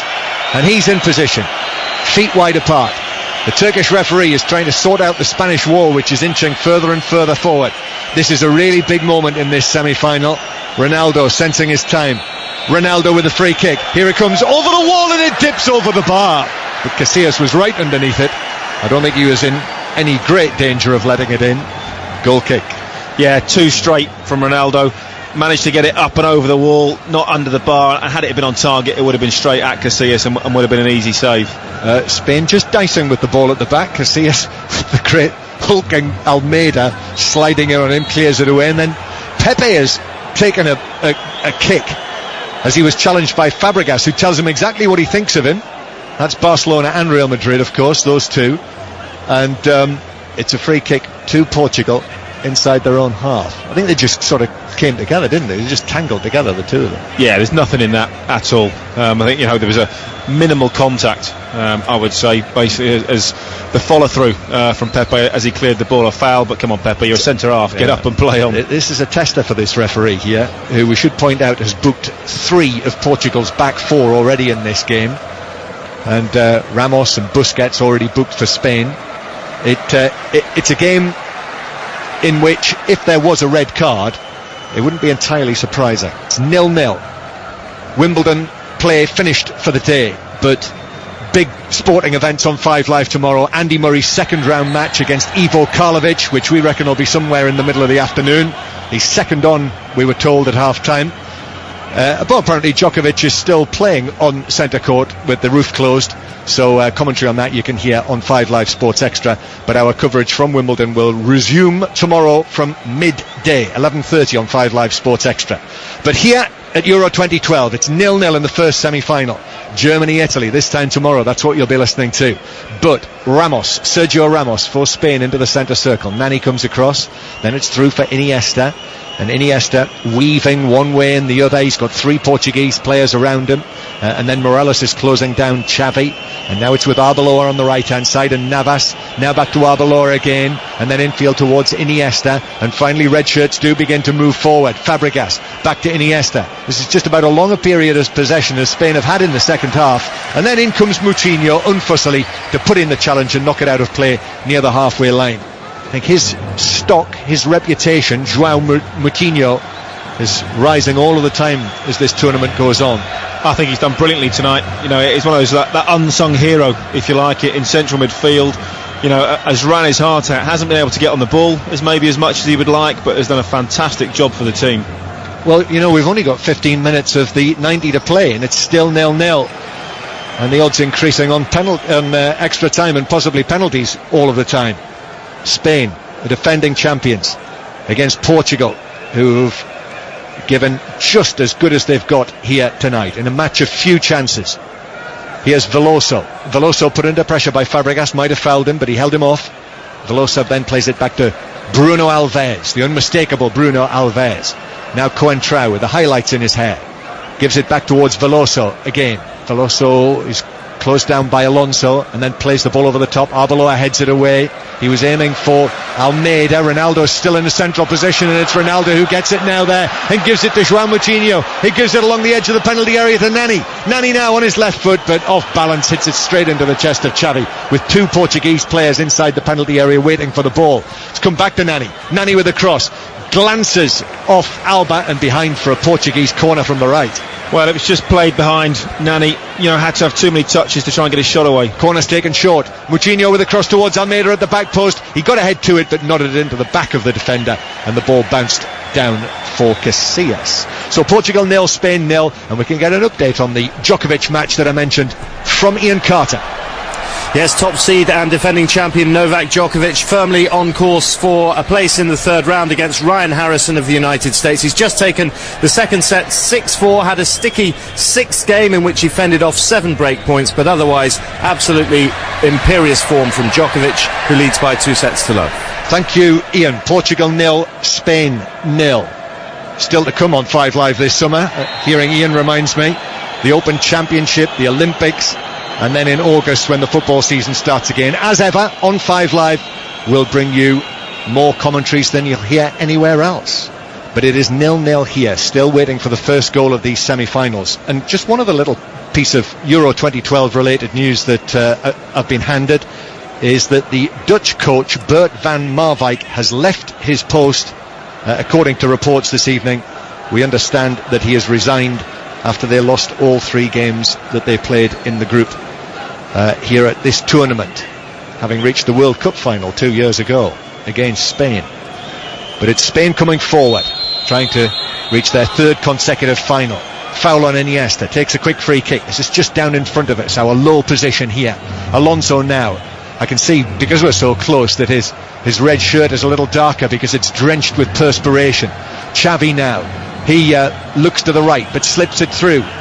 And then the shot is driven way over from Fabregas. He was the furthest forward, but he was shooting from 25 yards, and it was nowhere near Rui Patricio's goal and into the fans. Frustration, I think, from the Spanish. You know, they've 1 shot on target, you know, so far, and that was Xavi, you know, from, well, 25, 30 yards straight into Patricio. So again, you know, the Spanish at the moment, they're not in any sort of form that they've showed. Well, not even really in this tournament. You know, they haven't been able to get the tiki-taka going at all. Their passing in the last third has been poor, and that's really been down to Portugal's work rate. But still, saying that, at the other end, I think there's only been 2 attempts on target for Portugal. We still haven't had the Ronaldo show yet. No, it's been almost as few attempts on goal as there was in the Spain-France game here on Saturday night.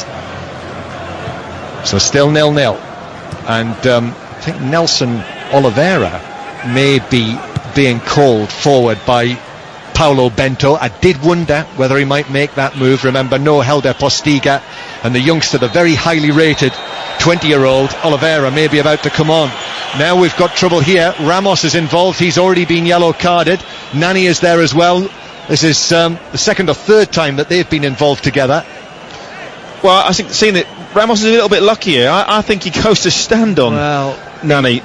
Nani Not goes a to stamp, ground. not a stamp, but definitely a foot in the direction and putting a bit of weight He on it. lifted his foot in the air. Could have easily been Ramos. yellow carded for that, and well, sent off. It's And his then second one. I think suddenly something clicked in his mind, and he thought, I've got to be careful here. And he, rather than bring his foot down, he left it up in the air.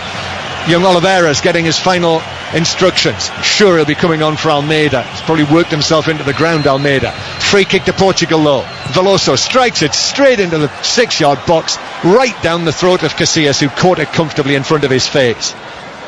10 minutes to play of the 90. It's still 0-0 here in Donetsk. Ball up towards Fabregas. There are runners for him. Navas the closest to him, but it's easily dealt with at the back by Portugal, who just play it back towards their goalkeeper, Rui Patricio.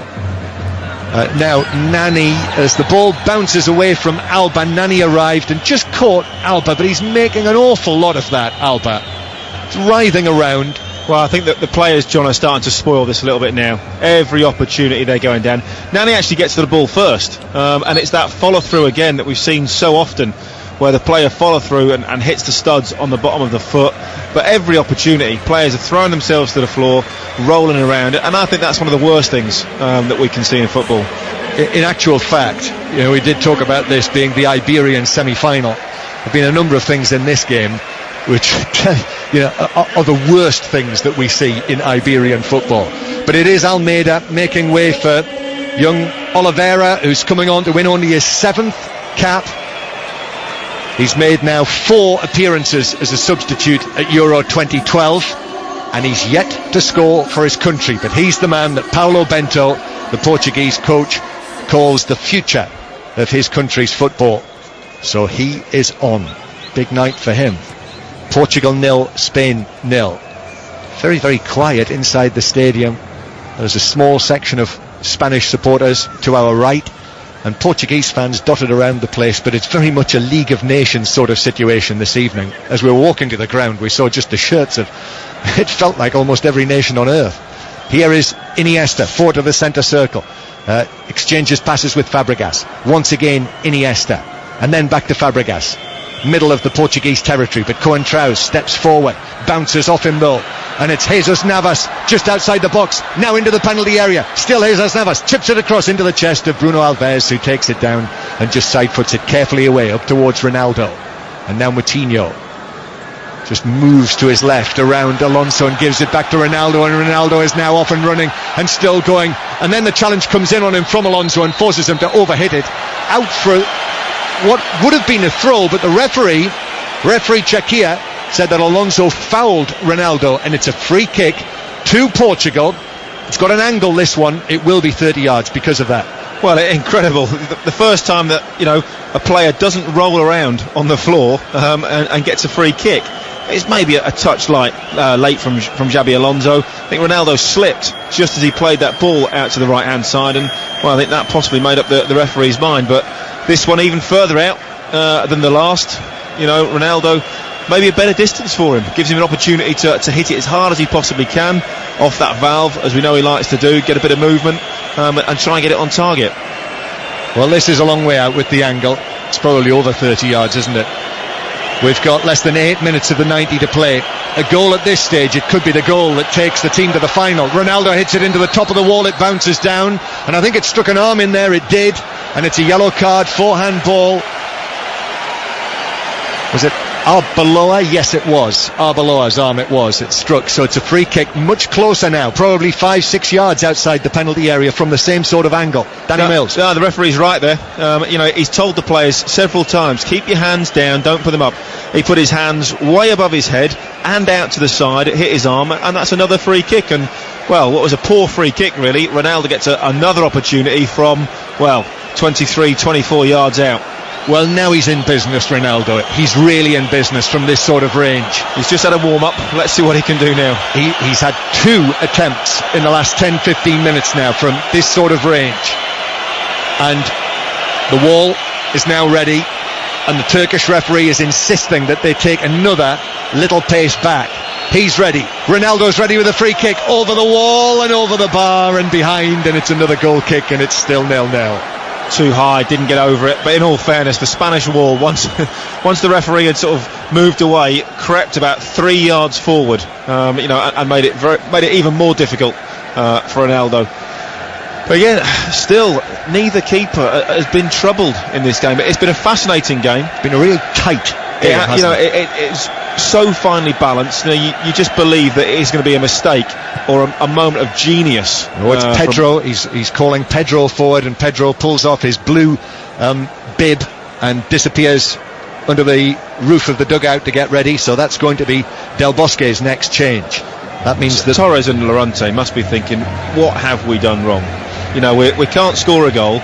We don't even look like threatening the goal. There's 2 centre forwards on the bench, and again it's looking to put a winger on. But Del Bosque, as we've said, was effectively saying yesterday, trust in me. And now Ronaldo has gone in on Busquets, conceded a free kick. The referee thought about a yellow card for Ronaldo, didn't show it. Now Bruno Alves has gone in with a challenge in the centre circle on Fabregas, and that is going to be a yellow card. So that completes the set.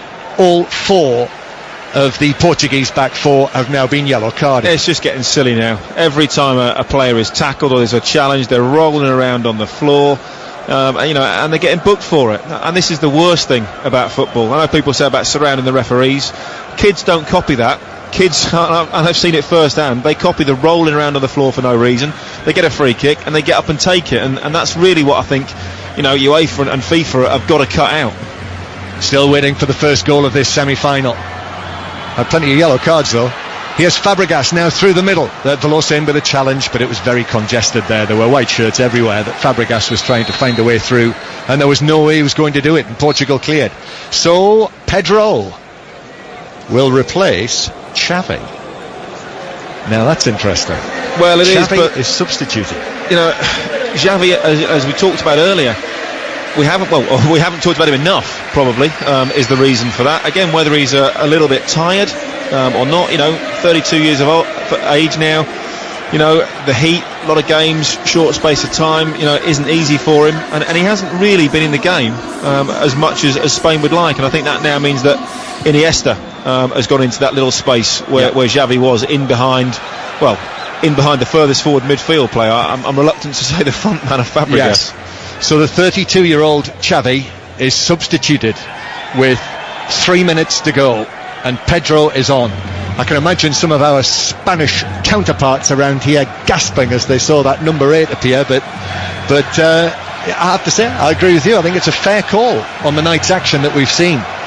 Portugal 0, Spain 0, and Portugal with it on the right-hand side. Nani again ends up on the floor, and the ball comes back to Piqué inside his own penalty area, who chips it away to Jesus Navas. Hasn't really had a chance to get away down that right-hand side since he's come on. And then Arbeloa will do well to keep that in near the halfway line. He doesn't, and it's a throw into Portugal near the halfway line. And Paulo Bento down there turns with his hands in his pockets. The Portuguese coach, just turned 43, who, if Portugal are able to go further in this competition and reach the final in Kiev on Sunday and perhaps even win it, I think we might find that he becomes rather sought after in the coaching world.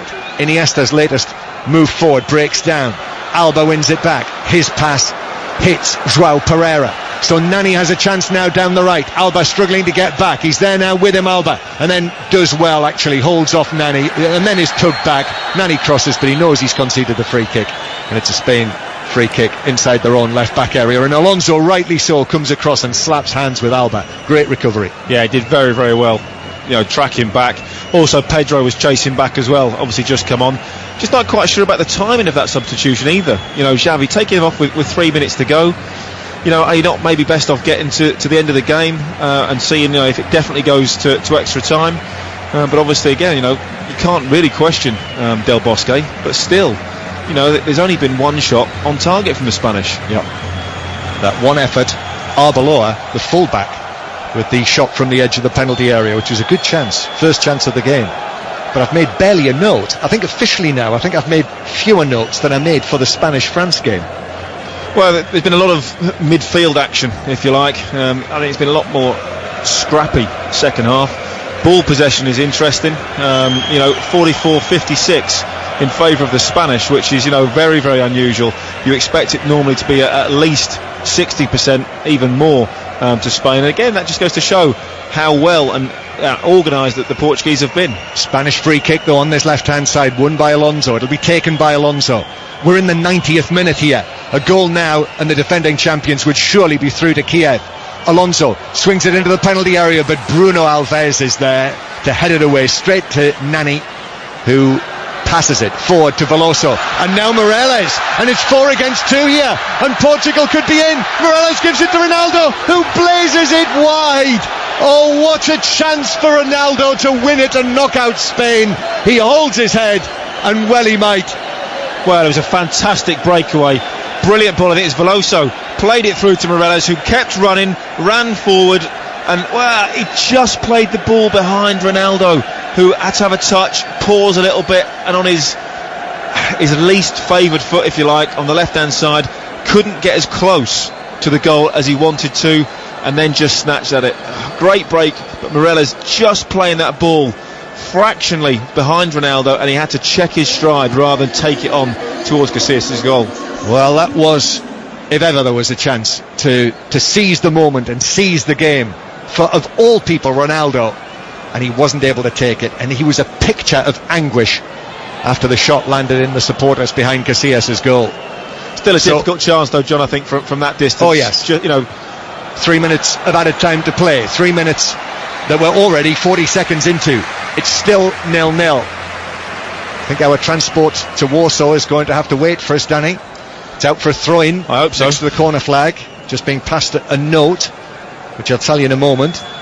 Throw-in is taken by the Spanish, but it breaks down and Bruno Alves clears away. It comes back to Iniesta now to Alonso, reverse pass from him to Iniesta now to the edge of the area to Arbeloa, and Spain still with it, with Fabregas out to Navas on the right hand side. Navas, now red shirts are into the Portuguese penalty area. Navas trying to work a position to get the cross in. He does so, but it's blocked immediately at source by Coentrao and behind for a corner. And that note tells me that the Dutch Football Association has now confirmed the resignation of Bert van Marwijk. So a corner for Spain from the right hand side, and Alonso trots across there to take it. We've got now 4 Spaniards inside the Portuguese box. I think that might be a record for the evening.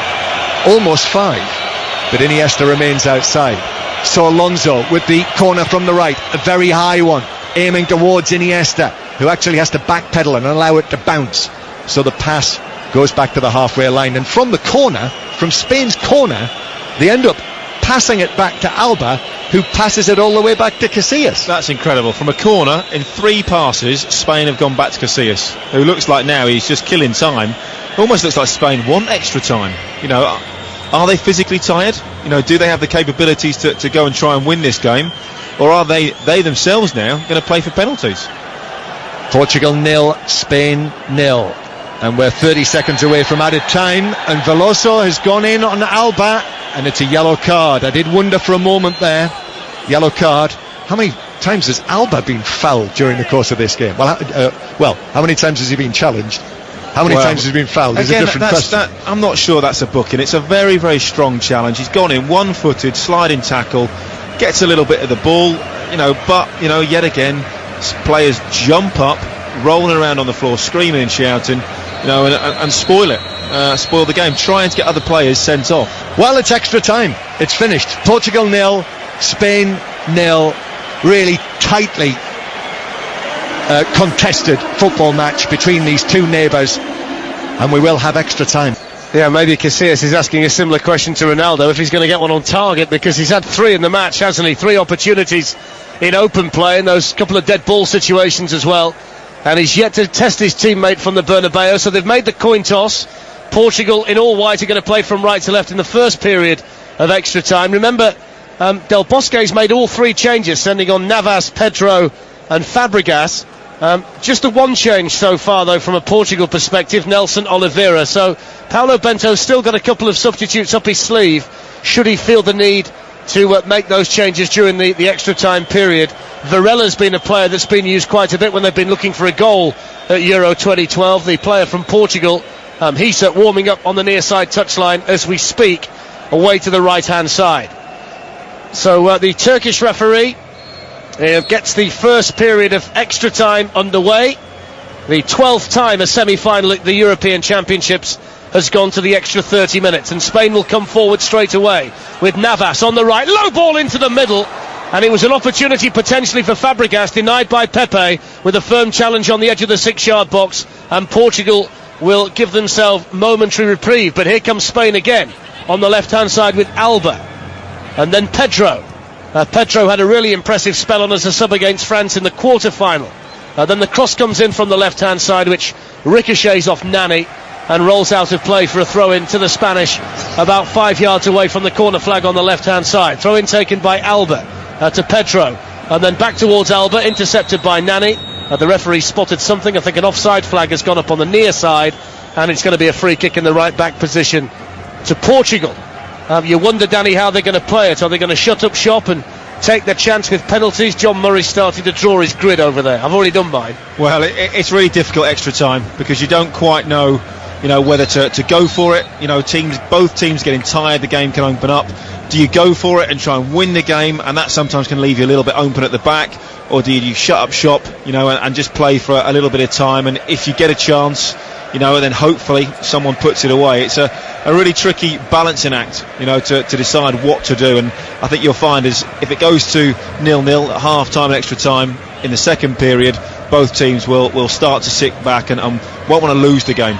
Busquets has fouled Morelos. That's going to be a free kick midway inside the half of Portugal. When you look at the Spanish team, you wouldn't exactly say there's an explosive player in their ranks, but there is an explosive player wearing the number 7 shirt for Portugal. And with tired legs, you wonder whether he's going to finally have his moment, don't you? Well, so far, he hasn't really had great opportunities. The balls have been maybe just behind him. Arbeloa's played him well, hasn't he? They have indeed. And we said this at the start of the game. If Portugal are to win this, Ronaldo has to play well and has to possibly score. If Spain can keep Ronaldo at bay, then they have a fantastic opportunity. 391 minutes since Iker Casillas conceded a goal. Busquets has gone down 10 yards short of the halfway line, clutching his back, so the game is stopped, although Busquets I think is going to be okay without the need of the medical staff, a rather portly gentleman in a light blue Spanish jersey with the typical... Why do they put a shoulder strap on the physio's bag? Why do they carry it? It looks quite heavy. Put a strap on, it'd be much easier to get on there with it. Easier to run with for balance. Okay. I've seen you try and run through the airport with a shoulder bag on. Yeah. Not a pretty sight. Not a pretty sight at all. I can agree with that.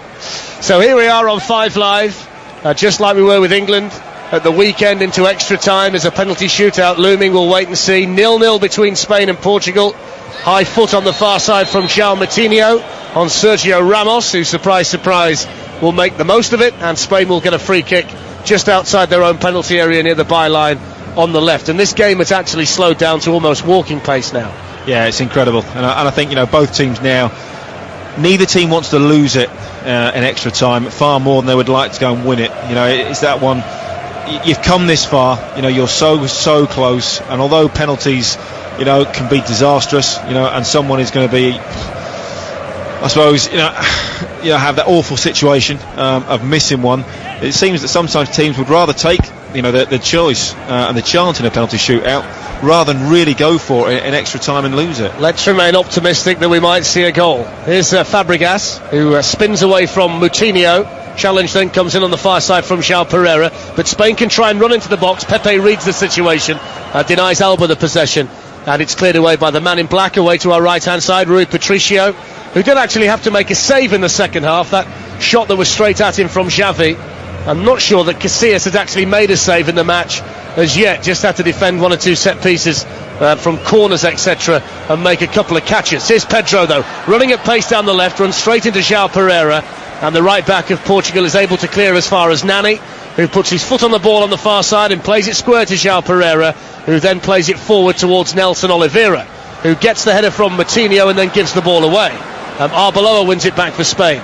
Neat spin and turn by Iniesta. Good tracking back though by João Moutinho, but that's a foul according to the referee, and a free kick to the Spanish midway inside the Portuguese half, slightly left of centre. I don't get that again. Just seen it on the replay as well. Moutinho slides past Iniesta, if you like, and then hooks his foot around it and makes a good tackle, but the referee decides it's a free kick. I think a bit too far for shooting distance, 40 plus yards, and again this will be stuck into the box, and you'd expect Bruno Alves to probably head it clear, has been the routine so far. Xabi Alonso stands over the free kick. Still no sign of extra reinforcements from Paulo Bento. His substitutes are still warming up on the near side touchline as Piqué starts to make a run with Ramos inside the penalty area, delivered in by Alonso and headed away by the Portuguese captain Ronaldo. Back towards the free kick taker Alonso, and now it's with Alba on the left hand side. Forward to Pedro with that busy style over there, the Barcelona youngster, and then back to Alba 15 yards inside the Portuguese half. Up the left side to Pedro, and then Pedro crosses, headed away by Pepe. Shot comes in from Iniesta, blocked by Bruno Alves inside the Portuguese penalty area, and it's headed forward again by Arbeloa and goes all the way through to the goalkeeper Rui Patricio. 0-0. A little bit of pinball wizard in around the Portuguese penalty area. I think Iniesta was dragging his shot well wide, and it hit Alves more than anything else. But also just thinking about Bento's substitutions, difficult at this stage of the game, because he has to start thinking about penalties. Players are getting tired. Who's he going to put on? Are they going to want to take penalties? Do I take somebody that's maybe not playing well or is very tired but is a definite penalty taker? Do you take them off? I suppose if the 2 days extra to prepare was ever going to be an advantage for Portugal, it's going to be at this stage of the game, isn't it, where you've got tired legs from the tournament anyway. Just maybe those 2 extra days that Paulo Bento's team have had to get ready for this semi-final could actually pay dividends for them in the next 25 minutes or so. Yeah, definitely. 48 hours is a long time in tournament football, so a lot of recovery to get in. But Portugal have had to work very hard to contain the Spanish. I'm still looking around the pitch, I'm thinking, well, Nani, Ronaldo, Iniesta, even maybe a Navas, they're the probably only players that I can see coming up with something special to break the deadlock. I agree with you to a point, but I don't think they've had to work as hard as they might have done in the past, Portugal, to contain Spain. This has hardly been a vintage performance by the defending world and European champions, and Portugal are very much in this match. They might have won it very late at the end of the 90 minutes when Ronaldo shot wide. It's 0-0, and it's with Busquets on the right hand side. You're listening to 5 Live. Spain have lost it, given away by Navas, and here's Ronaldo on the left. Oliveira runs into the penalty area. Ronaldo was tackled though by Piqué, who got his challenge timed to perfection. Loose ball picked up by Coentrao on the left hand side, about 5 yards away from the corner flag. The ball has rolled out of play, and it's going to be a throw in deep in the left back position for Spain, which is taken towards Busquets and then lifted forward towards Fabregas. But that was a tired ball by Busquets. Gives it back to Portugal. Coentrao level with the edge of the penalty area, left side to Ronaldo. Ronaldo tried to barrel his way past Piqué. Piqué was big and strong. The two former Manchester United teammates collide. The ball then works its way to Coentrao and Ronaldo, and then Veloso, and all Veloso can do is pick out Iniesta on the edge of the penalty area. Ronaldo's in assault, walking back from his attacking position. In the meantime, Spain are coming forward. They've got men over here. It's with Alba and now Fabregas. Iniesta in the middle, Navas as well, Pedro on the left. It's crossed in by Alba, takes a deflection. Pepe wins the header, as he was always likely to. Heads it as far as Fabregas, who then gives it back to Bruno Alves inside the D. There's a Spanish player down inside the box after that pretty fierce challenge by Pepe. Yeah, it's Pedro. He went right through the header, carried on diving header effectively straight into Pedro, and it was a very good defending. Had his eyes on the ball but clattered Pedro, and I think he's got the elbow in the collarbone area, hasn't he? It's not intentional. No, it's just his follow through, but Pedro's not the biggest. It's a good firm defensive header. You're entitled to make that kind of challenge. Oh, definitely. In a semi-final. That's why the referees played on, but you can see both teams now starting to look very weary. I think Custodio has just been called by Paulo Bento. Custodio is a defensive midfield player, which kind of signals that Portugal might be quite happy with a penalty shootout as well. Well, maybe that could be for Veloso. He's worked very hard, but it's been maybe a little bit ineffective. He's quite a chunky looking player, and I think he's maybe just struggling to get around the pitch in these tiring, hot, sticky conditions.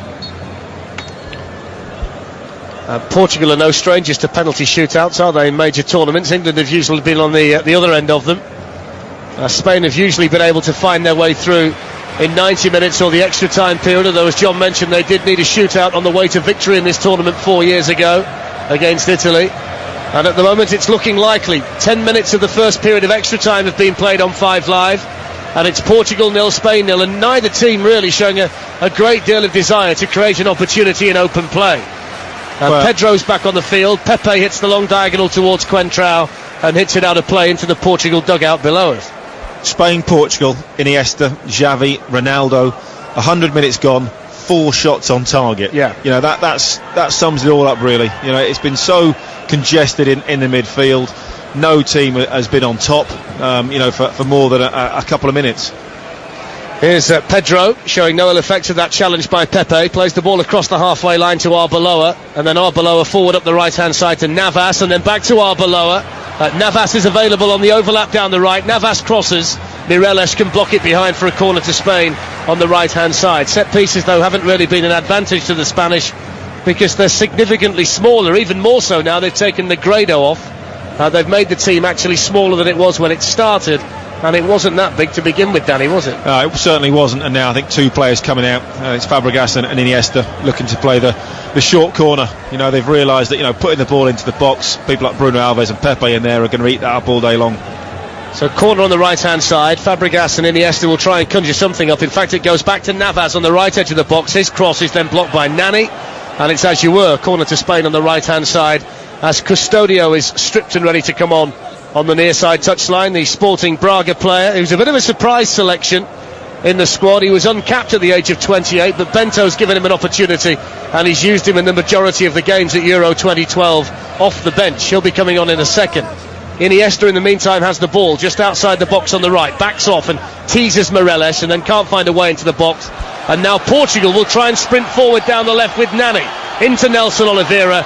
Showed too much of it to Alba, he can turn it back to Iker Casillas. And that was a tired, laboured counter-attack by Portugal, 0-0. Yeah, it was. Oliveira with fresh legs, just had a poor touch. Couldn't quite get it under control. Looking to really set Ronaldo away down this left-hand side. I think it might be Miguel Veloso who's going to come off. I'm pretty sure they just gave it away by flashing the ball to see if it was working. I think I saw the number 4 on there, but we'll wait and see. Let's get the latest on Novak Djokovic at Wimbledon from Ian Carter. Untroubled progress against Ryan Harrison of the United States for the defending champion. Djokovic threw in an hour and 56 minutes. He got the break of serve in the 3rd set in the 9th game, and like the first 2 sets, he won it by 6 games to 4, so safely through without dropping a set. 13 minutes gone in the first period of extra time. Here's Iniesta for Spain, just outside the Portugal penalty area. Spins away from Mireles, gives it to Fabregas, and then back towards Alonso. A challenge comes in, works its way to Navas with a shot. Well, it wasn't really a shot, it was kind of a cross that was nowhere near the goal. In fact, it should have gone out of play for a throw-in on the far side. Pedro's done well to keep it in and then find the fullback Alba. Not quite sure what Navas was trying to do. Here's Alba though, surging into the Portugal penalty area. Pepe goes across, into the middle towards Iniesta, has to score and he's put it wide. Iniesta from 6 yards with the goal at his mercy. Think it must have taken a touch of a Portugal player because it's going to be a corner to Spain. It should have been a goal. Corner taken quickly to Navas. And now Fabregas, right edge of the penalty area. Fabregas crosses, hits the boot of Mireles, and Rui Patricio can pick it up. What a chance, Danny Mills, for Ansels Iniesta. Great save by Patricio. It was, just as it came across. Pedro on the far side. It was Navas's ludicrous cross shot where he just sort of toe poked it and it went out to the far side. And as it came back across from Pedro, I don't think Iniesta quite got enough purchase on it. It almost looked like it came off the bottom of his foot, bounced it, and Patricio was just able to get enough on it to deflect it wide. Of all of the players in the Spain team, the man whose goal won the World Cup finally would have bet your house on Iniesta scoring from tired. What an opportunity. The clearest opportunity to match by a mile. Oh, definitely. But even still, he looks slightly fatigued, slightly tired, doesn't look as sharp as you normally would. Labouring slightly on the ball. I think it was just a touch of mistiming. Spain having a good spell. Alba in particular coming forward down the left, in towards Fabregas inside the box. Just stabbed away from him though by João Pereira. And then Pepe can clear towards the halfway line from deep in his own area. One in the air by Busquets. Final 30 seconds of the first period of stoppage time as Piqué turns it back to his goalkeeper Casillas. who's becoming a more and more isolated figure, Danny, isn't he, the Spanish goalkeeper, the longer this match goes on. Yeah, they are, well, even Patricio as well hasn't had an awful lot to do. That was a great chance from Iniesta, but Casillas has been a spectator for the last probably 14 or so minutes. Here comes Spain. Pedro tried to run through. I think Veloso's just caught him on his way to the penalty area. It's going to be a free kick to Spain just outside the box. A minute of additional time to play. Custodio still waiting to come on in his white Portugal shirt with that red and green cross on the front and a big green number 6 on the back. And Spain have got the opportunity to apply more pressure on Rui Patricio's goal. Xabi Alonso has placed the free kick. It's fully 30 yards from the goal of Patricio, if not a little bit more with the angle, because it's over there on the left-hand side, level with the corner of the penalty area. Sergio Ramos is also in the vicinity. Gerard Piqué and Busquets, the tallest players in the Spanish squad, are waiting on the edge of the box. I think this could be a little touch and a Ramos blast. They don't look too many, or even a direct shot. There doesn't look too many action of getting into the box. Well, it's going to be the last action of the first period of extra time, that's for sure. Here comes Ramos, who hits it right-footed, not a bad effort either. Flushes wide of Patricio's right-hand post. Ramos holds his head in his hands. He was so close to a spectacular goal for Spain. Oh, great strike. Power, pace. What must be about an inch over top of the crossbar. Patricio was going the right way. Had it been on target, I don't think he would have made it. But we're just having a look at the Iniesta chance. It comes across and he just doesn't quite get enough purchase on the ball. It just literally comes off the bottom of his foot, if you like, bounces it into Patricio, makes a relatively comfortable save. Iniesta should have scored from that distance. So 0-0, first period of extra time is over. Yeah, finally Custodio is coming on, and as Darren suggested, it is Veloso who makes way. So Custodio, who is standing there for some little while, takes his place on the field.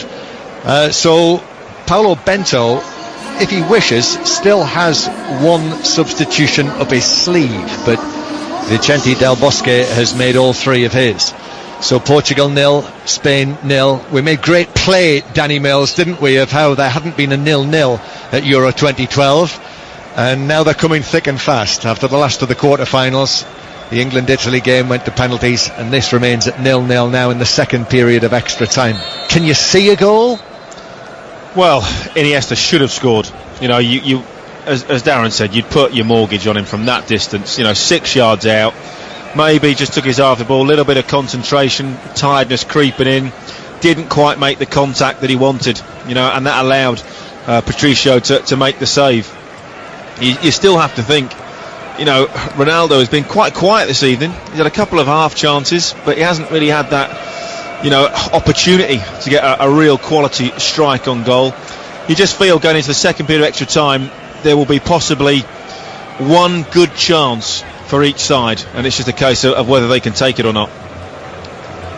Well, we are closing in on a penalty shootout between Portugal and Spain. It remains 0-0, and now the Spanish supporters again get themselves going with their it's very much their theme. I know for many of the countries at Euro 2012 they use it, the White Stripes song, but the Spaniards are really big on it, and they're trying to get the drum going and the song going. Fabregas with the ball on the halfway line, and it's won by Mireles, but then won back for Spain by Alonso. So now Arbeloa to the right hand side, and Portugal working ever so hard, and it's been won back, and Portugal bring it away now. Ronaldo's waiting in the middle, Oliveira with a cross, but it's slightly behind Ronaldo, and Sergio Ramos struck out a leg and was able to clear it away. That was careless from Spain. Once again they come. Oliveira still on the left hand side, crosses, it hits Navas, but then he's able to recover it, and Spain do clear it away from their right back position. Normally you'd expect a team to whack it away from that area, but it's just not in Spain's psyche to do that, and in actual fact 3 of their players in that area just pass it around among themselves, and then eventually it comes to Sergio Ramos to clear it away up towards Iniesta. Iniesta is then fouled by the new arrival Custodio, and it's a free kick to Spain inside their own half. Well, again, a fantastic break from Contrao down the left hand side, and was really trying to pick out Ronaldo in the middle, but was surrounded by 3 players. It was Sergio Ramos that got the block in in the end. But you start looking around now and you can't help but think penalties and who is going to take them. Here's Jesus Navas though, remember his late winner against Croatia, but his pass in field is between Iniesta and Alonso, and that means that Portugal can play it up to Ronaldo, who seems to be taking up more of a central position. Well, in comes the challenge on him from Sergio Ramos. Ronaldo wanted a free kick, and eventually the referee actually stops play. I don't think he gave the free kick there, but with Ronaldo down and holding his side, the referee decided to stop play.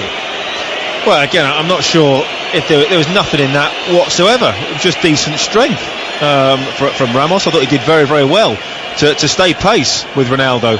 Ronaldo falls and he lands possibly on Ramos's boot. But again, no doubt at all, he will get up and he will play on. But, unless I'm very much mistaken, I thought it was only head injuries that you were supposed to stop play for. Well, it should be. It was no free kick. It's a drop ball to resume play, and it's been played all the way back to Casillas. We've seen more rolling around and writhing around in this game than you would want, certainly. 0-0, and long clearance from Casillas, kept in by Pedro down in front of us. A Spain play from right to left, and Iniesta makes a run and he goes past two men, but then the hard as nails Pepe comes across to whack it out of play above the Portuguese dugout. Spain take the throw quickly. Fabregas, it's won. Another throw-in for Spain. Alba plays it in field, and then Iniesta runs away from him. Busquets takes it up. Busquets, now Fabregas shoots, takes the deflection, but that takes the pace off it and loops it into the air straight through to goalkeeper Rui Patricio, who catches it easily. Yeah, I'm not sure we can count that as a shot on target either. I'm sure the statisticians will. Well, they have already. It's just popped up as Spain's fourth effort on target. It was never ever going to go in. But again, I think at the moment Portugal are showing real determination. I think Pepe is emulating that fantastically well. Every time he gets the opportunity, he's doing basic defending. He's putting his foot through the ball, clearing it, and getting tackles in. They've played well, those two, haven't they? Bruno Alves and Pepe, the two Portuguese central defenders, although Pepe is Brazilian born, don't forget. I think they'd just be a little bit disappointed that Nani and Ronaldo haven't been able to cause the Spanish as many problems as they would have liked. But what a chance he had late in the game when Portugal broke away in the 90 minutes. But the ball in centre field, rattling around in there. Iniesta trying to find some space. He works it out towards the right hand side. Navas is there. Arbeloa on the overlap. Navas gives it to Arbeloa. Comes through the challenge. Back to Navas. He puts his foot on the ball and shoots across. Goalkeeper Patricio makes the save, and he saved it into Pepe, and it ricocheted back off Pepe into his hands, with Spaniards saying, how about a back pass? Well, Pepe knew nothing about that. I tell you what, never in a million years, because it broke down, that piece of play, purely because the referee got in the way. It was a cross-field ball that hit the referee that put Spain on the counter-attack, and he would have been absolutely willing someone to kick the ball out of play. Again, a good opportunity. Navas bright on that right-hand side, but not really doing enough to cause the Patricio any real problems. Well, Paulo Bento is going to make his final change. I think now, if the fourth official has got the ball, it is out for a throw to Portugal, and it is Silvestre Varela, the Porto winger, who scored the winning goal after coming on as a substitute against Denmark in the group stage. So he's doing his stretches on the halfway line, with the score still 0-0. Danny Mills. Well, you have to think, John, is this a substitution for possible thinking about penalties? Obviously he's already come on and scored so far. You have to think, well, actually, if he is one of the penalty takers, it wouldn't surprise me if that's the reason for it. Morelos comes off. Raul Morelos will play no further part, so Varela will replace him. So 0-0 here. Morelos was right away over on the far side of the field. He's not rushing to get off. Great scene around this stadium. I mean, they've not created a wonderful atmosphere here tonight, not by any means. There are so many neutrals. It's that sort of occasion. But European Championship semi-final played here in Donetsk. I mean, it's not such a long time ago that would have just seemed an incredible thing to happen, and so unlikely. Yet here we are in this magnificent Donbass arena, under this extraordinary roof above our head, an absolute maze of grey metalwork, watching this game between Portugal and Spain heading towards its final moments. Off comes Morelos, and Varela comes on to replace him. Spain take a throw in on the right hand side, and it's played forward down the right by Navas, flicked in field but will be cleared away. Busquets was on the chase, but it was cleared away by João Moutinho. And now Ronaldo on the halfway line is caught by Alonso. No, he's not been who has booked, not so been he's yellow all right. carded. But he is now. Again, it was a cynical tackle. It was not much more than a trip, if you like, but he knew that if Ronaldo got away, it certainly would have been a problem for Spain. I think both teams now are going to settle for penalties. I can't see them taking any big risks. If a moment happens or occurs, then maybe one of the teams will take it, but I don't think they're really going to push to force that to happen. Well, we're halfway through the second half of extra time, and it remains 0-0. João Moutinho with the free kick after the foul on Ronaldo. That incidentally makes it 5-4 to Portugal on yellow cards. Fabregas has managed to work it through to Pedro. Pedro's got a run on the Portuguese defence, but across comes the challenge of Coentrão. He managed to get it past Moutinho, but Coentrão read it, came across and whacked it behind for a corner. Well, Coentrão got the final challenge. It was Pepe that lost out in the first place, and Pedro went bursting through. But I tell you what, it was Moutinho's run. He chased back 40-50 yards and put all the pressure on Pedro, and that's why as he came inside he allowed Coentrão to make the challenge. So it's a corner to Spain. There's only 3 of them in the box. Here it comes towards the back post of Sergio Ramos, who challenges Bruno Alves but loses out, and Portugal clear. Is that not worth gambling 1 or 2 more into the penalty area for a corner? Well, either that or take it short and keep the ball. If you don't want to give the ball away, do one or the other. There, putting 3 men into the box and but just tossing it in. For goodness sake, Danny, it doesn't really do either. In my eyes, surely you've got to take a gamble. Have a go, senor. Well, again, let's wait and see. Maybe afterwards we can start to challenge Del Bosque's CV. Well, here is Alba for Spain inside the Portuguese half. Busquets read that well. Oliveira was coming and he turned brilliantly, and then gives it to Arbeloa on the right hand side. Navas even beat the commentator there. Navas now down the outside, crosses into the area. Now a challenge on Fabregas, who is adjudged to have fouled his man João Pereira, and it's a free kick to Portugal inside their own box. Good defending from Pereira. Just at the last moment he knew that Fabregas was coming in, just checked his run, held, was strong, and then just allowed Fabregas to push him over and take the foul. So we're into the last 5 minutes of extra time. This is 5 Live, it's 0-0. Tomorrow night, Germany against Italy. You'll hear Andy Murray's second round match at Wimbledon in the afternoon. Tony Livesey is waiting to take over after we've finished here, but I think Tony's going to have to wait until a penalty shootout, unless someone can come up with something. And Varela now wins it back from Alba and then beats Alba. He's on his left foot, crosses via a deflection off the Spaniard, and that carried it to Busquets on the edge of the penalty area, and Alonso plays it up towards Fabregas. And now it reaches Pedro on the left hand side. Pedro looking for options, early cross right across the penalty area. Coentrão heads it down to Bruno Alves. That was cool from the left back and the central defender, who were able to clear it together. He had to get that absolutely right, and he did, Coentrão. Well, it was cool because he got it right. That could have gone so easily wrong. I'm not sure Bruno Alves wanted that headed back to him on the edge of the box, and he panicked and managed to get it clear. Well, I said to Pat Nevin earlier in the tournament, as regards Coentrão, £25 million for a left back, but that's what you get when you pay £25 million for a left back. Here's Iniesta now down the left hand side. Alba's available, gives it to Alba. Pedro is available inside the penalty area, still Alba, and then Iniesta to Alba, back to Iniesta. Now it's pulled back to Pedro, and it's offside against Iniesta in the build-up in the full-back position, and it's a Portuguese free kick, and we have got 2.5 minutes to go of the extra time. Yeah, just offside, Iniesta, as he went for the 1-2, but we haven't seen enough of that in and around the box. There's one moment, I think early on in the first half, where Iniesta played a 1-2, and got half a chance to shoot, but suddenly now, Spain haven't done enough of it, and just seen down on the bench, I think it's the substitute keeper or the goalkeeper coach with the gloves on, calling somebody to the bench. Again, is it going to be the iPad with all the Spanish penalties somewhere? Exactly, yeah. I think no stone has been unturned, and as we saw, You know, sometimes it doesn't matter even if you guess right. If the penalties are good, they're good. You know, sometimes it comes down to a bad penalty. Yeah, Pedro now for Spain. They're finishing quite well here, the champions. Now Alba's cross towards the near post, but Pepe is there for Portugal to volley it out next to the corner flag.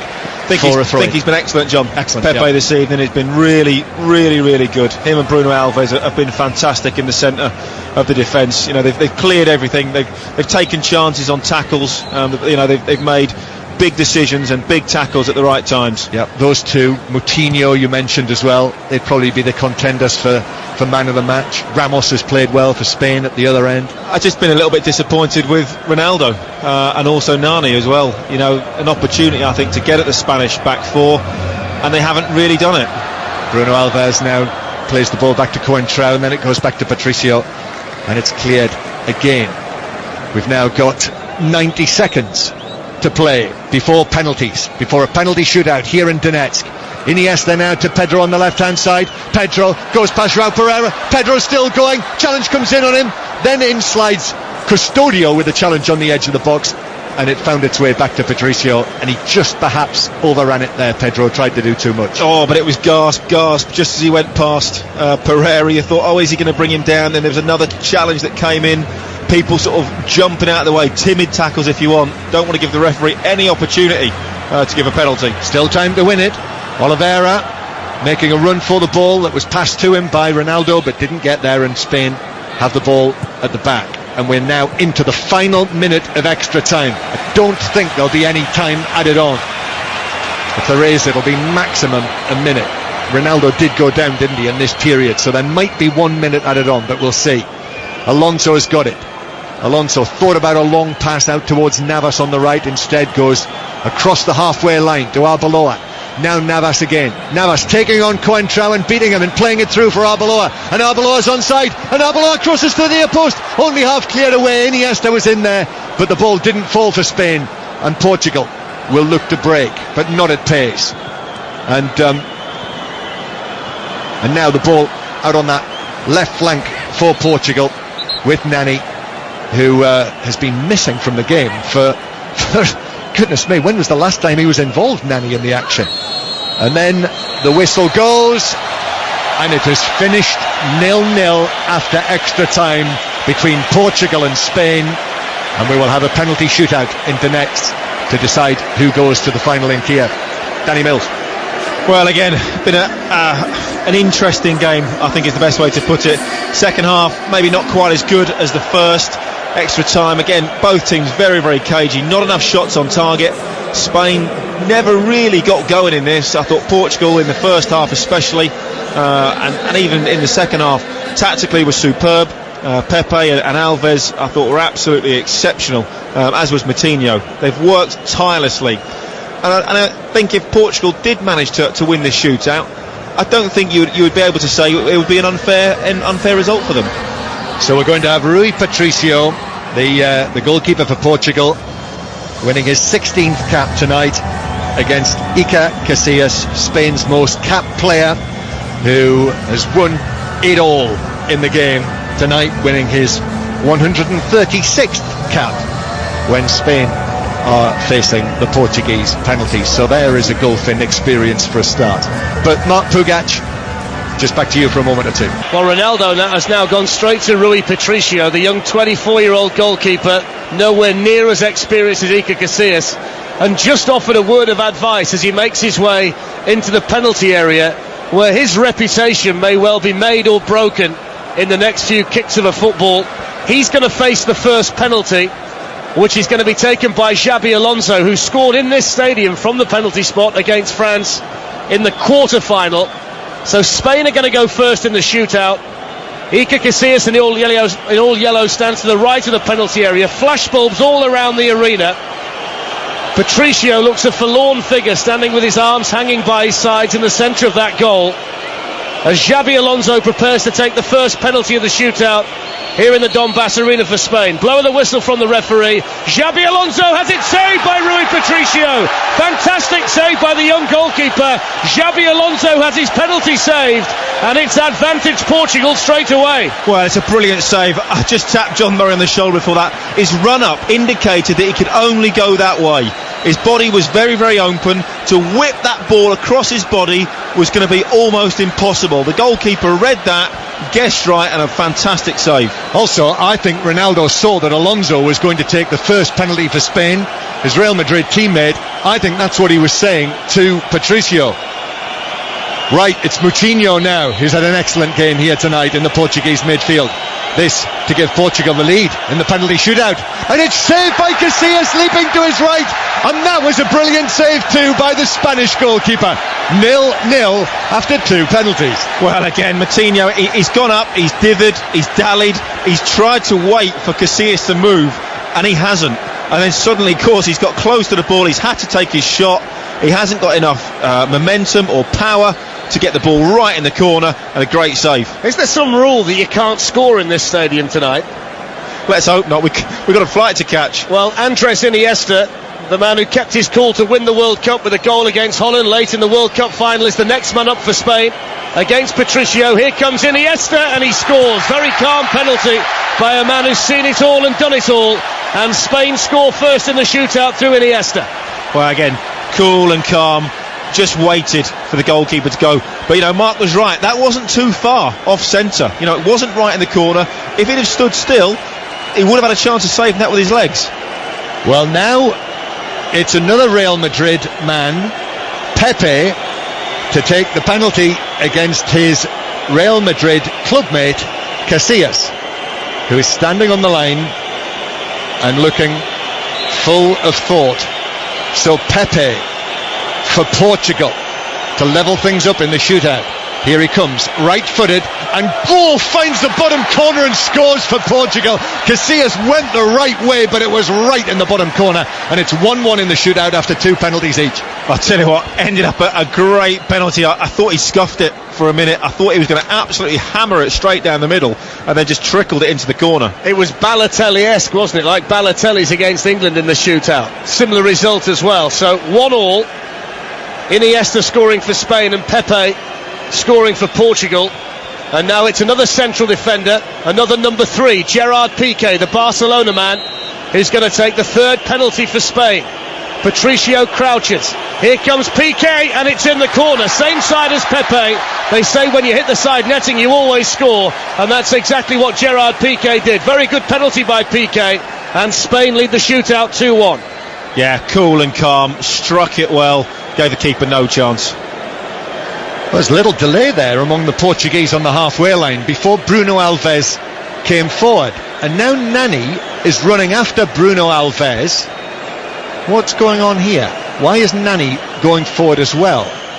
And well, it's not Bruno Alves, who now turns around and heads back to the halfway line. Oh, he's gutted. And Nani will take this penalty. Well, that's certainly one for discussion afterwards. Nani now waiting, hands on his hips, wasting no time. Here he comes, right-footed, and plants it right into the top left corner. That was an excellent penalty for him.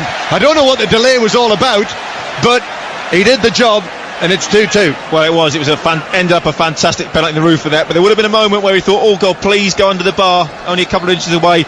I think obviously because you have to name the exact order, Alves just got a bit ahead of himself. Bruno Alves has got to make that walk again, hasn't he, in a minute or two, which is not going to be pleasant for a central defender. Another defender's going to take the next penalty, Sergio Ramos of Spain. There's a chap on the touchline for Portugal who keeps making signals to Rui Patricio. I'm not sure whether that puts him off or helps him. So here comes the very experienced Sergio Ramos. 2-2 in the shootout. Ramos starts the run up, and it's a Pirlo straight down the middle. Little dink down the middle. If Pirlo can do it, Ramos can do it. I said what price of Pirlo? We've had one from Sergio Ramos, and Spain lead 3-2. Fabulous penalty. It was, but also Mark Bukac is celebrating. He said if somebody stands up, you would save a penalty, and that would have been it. I think everyone was expecting, you know what, no one would dare try it again, but they have. And that's Bruno Alves who's had to make that long walk again. Pressure on this one. So Bruno Alves has been down this road before, although he didn't get to take the penalty. But now the big central defender, real tower of strength for Portugal this evening, is ready to take his penalties, standing on the edge of the area, and now coming up right-footed and hits the bar, and it bounces down and out. And now Spain are one penalty away, one successful penalty away from returning to the final again. And for a moment there, they all celebrated. They thought they'd won it there. But hang on, boys. Well, you just wonder, that walk before, had that put him off? He was obviously nervous, got the order mixed up. So it comes down to this, doesn't it? Possibly. Cesc Fabregas on as a substitute, the Barcelona player, against Rui Patricio. If he scores, Spain are in the final. Patricio has to save it for Portugal to stay in.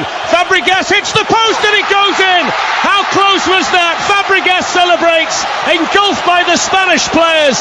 Fabregas scores the decisive spot kick and Spain are through to their third successive major tournament final. And Cesc Fabregas is the Spanish hero. Cristiano Ronaldo crestfallen, never got the chance to take a penalty. Fabregas sends Spain into the European Championship final. Well, unbelievable. Spain again have just done enough. I think they've done that so far the whole tournament. Got to really feel for Bruno Alves. Had to go up, was obviously nervous, went up in the wrong order to take his penalty. Again, that has affected him. Again, it was just inches, leant back a little bit, came off the bar, and just as we received Fabregas' penalty in off the post. Again, this is how close penalty shootouts can be. An inch either way makes all the difference. I've just seen Vicente Del Bosque stroll down the tunnel as though he's been for an afternoon walk in the park. He betrayed no emotion whatsoever. The Spanish players are out there celebrating in front of their supporters on the far side. The Portuguese players are crestfallen for the third tournament in a row. Spain are in the final, and the quest for history is still a possibility for Spain. What a way to end it.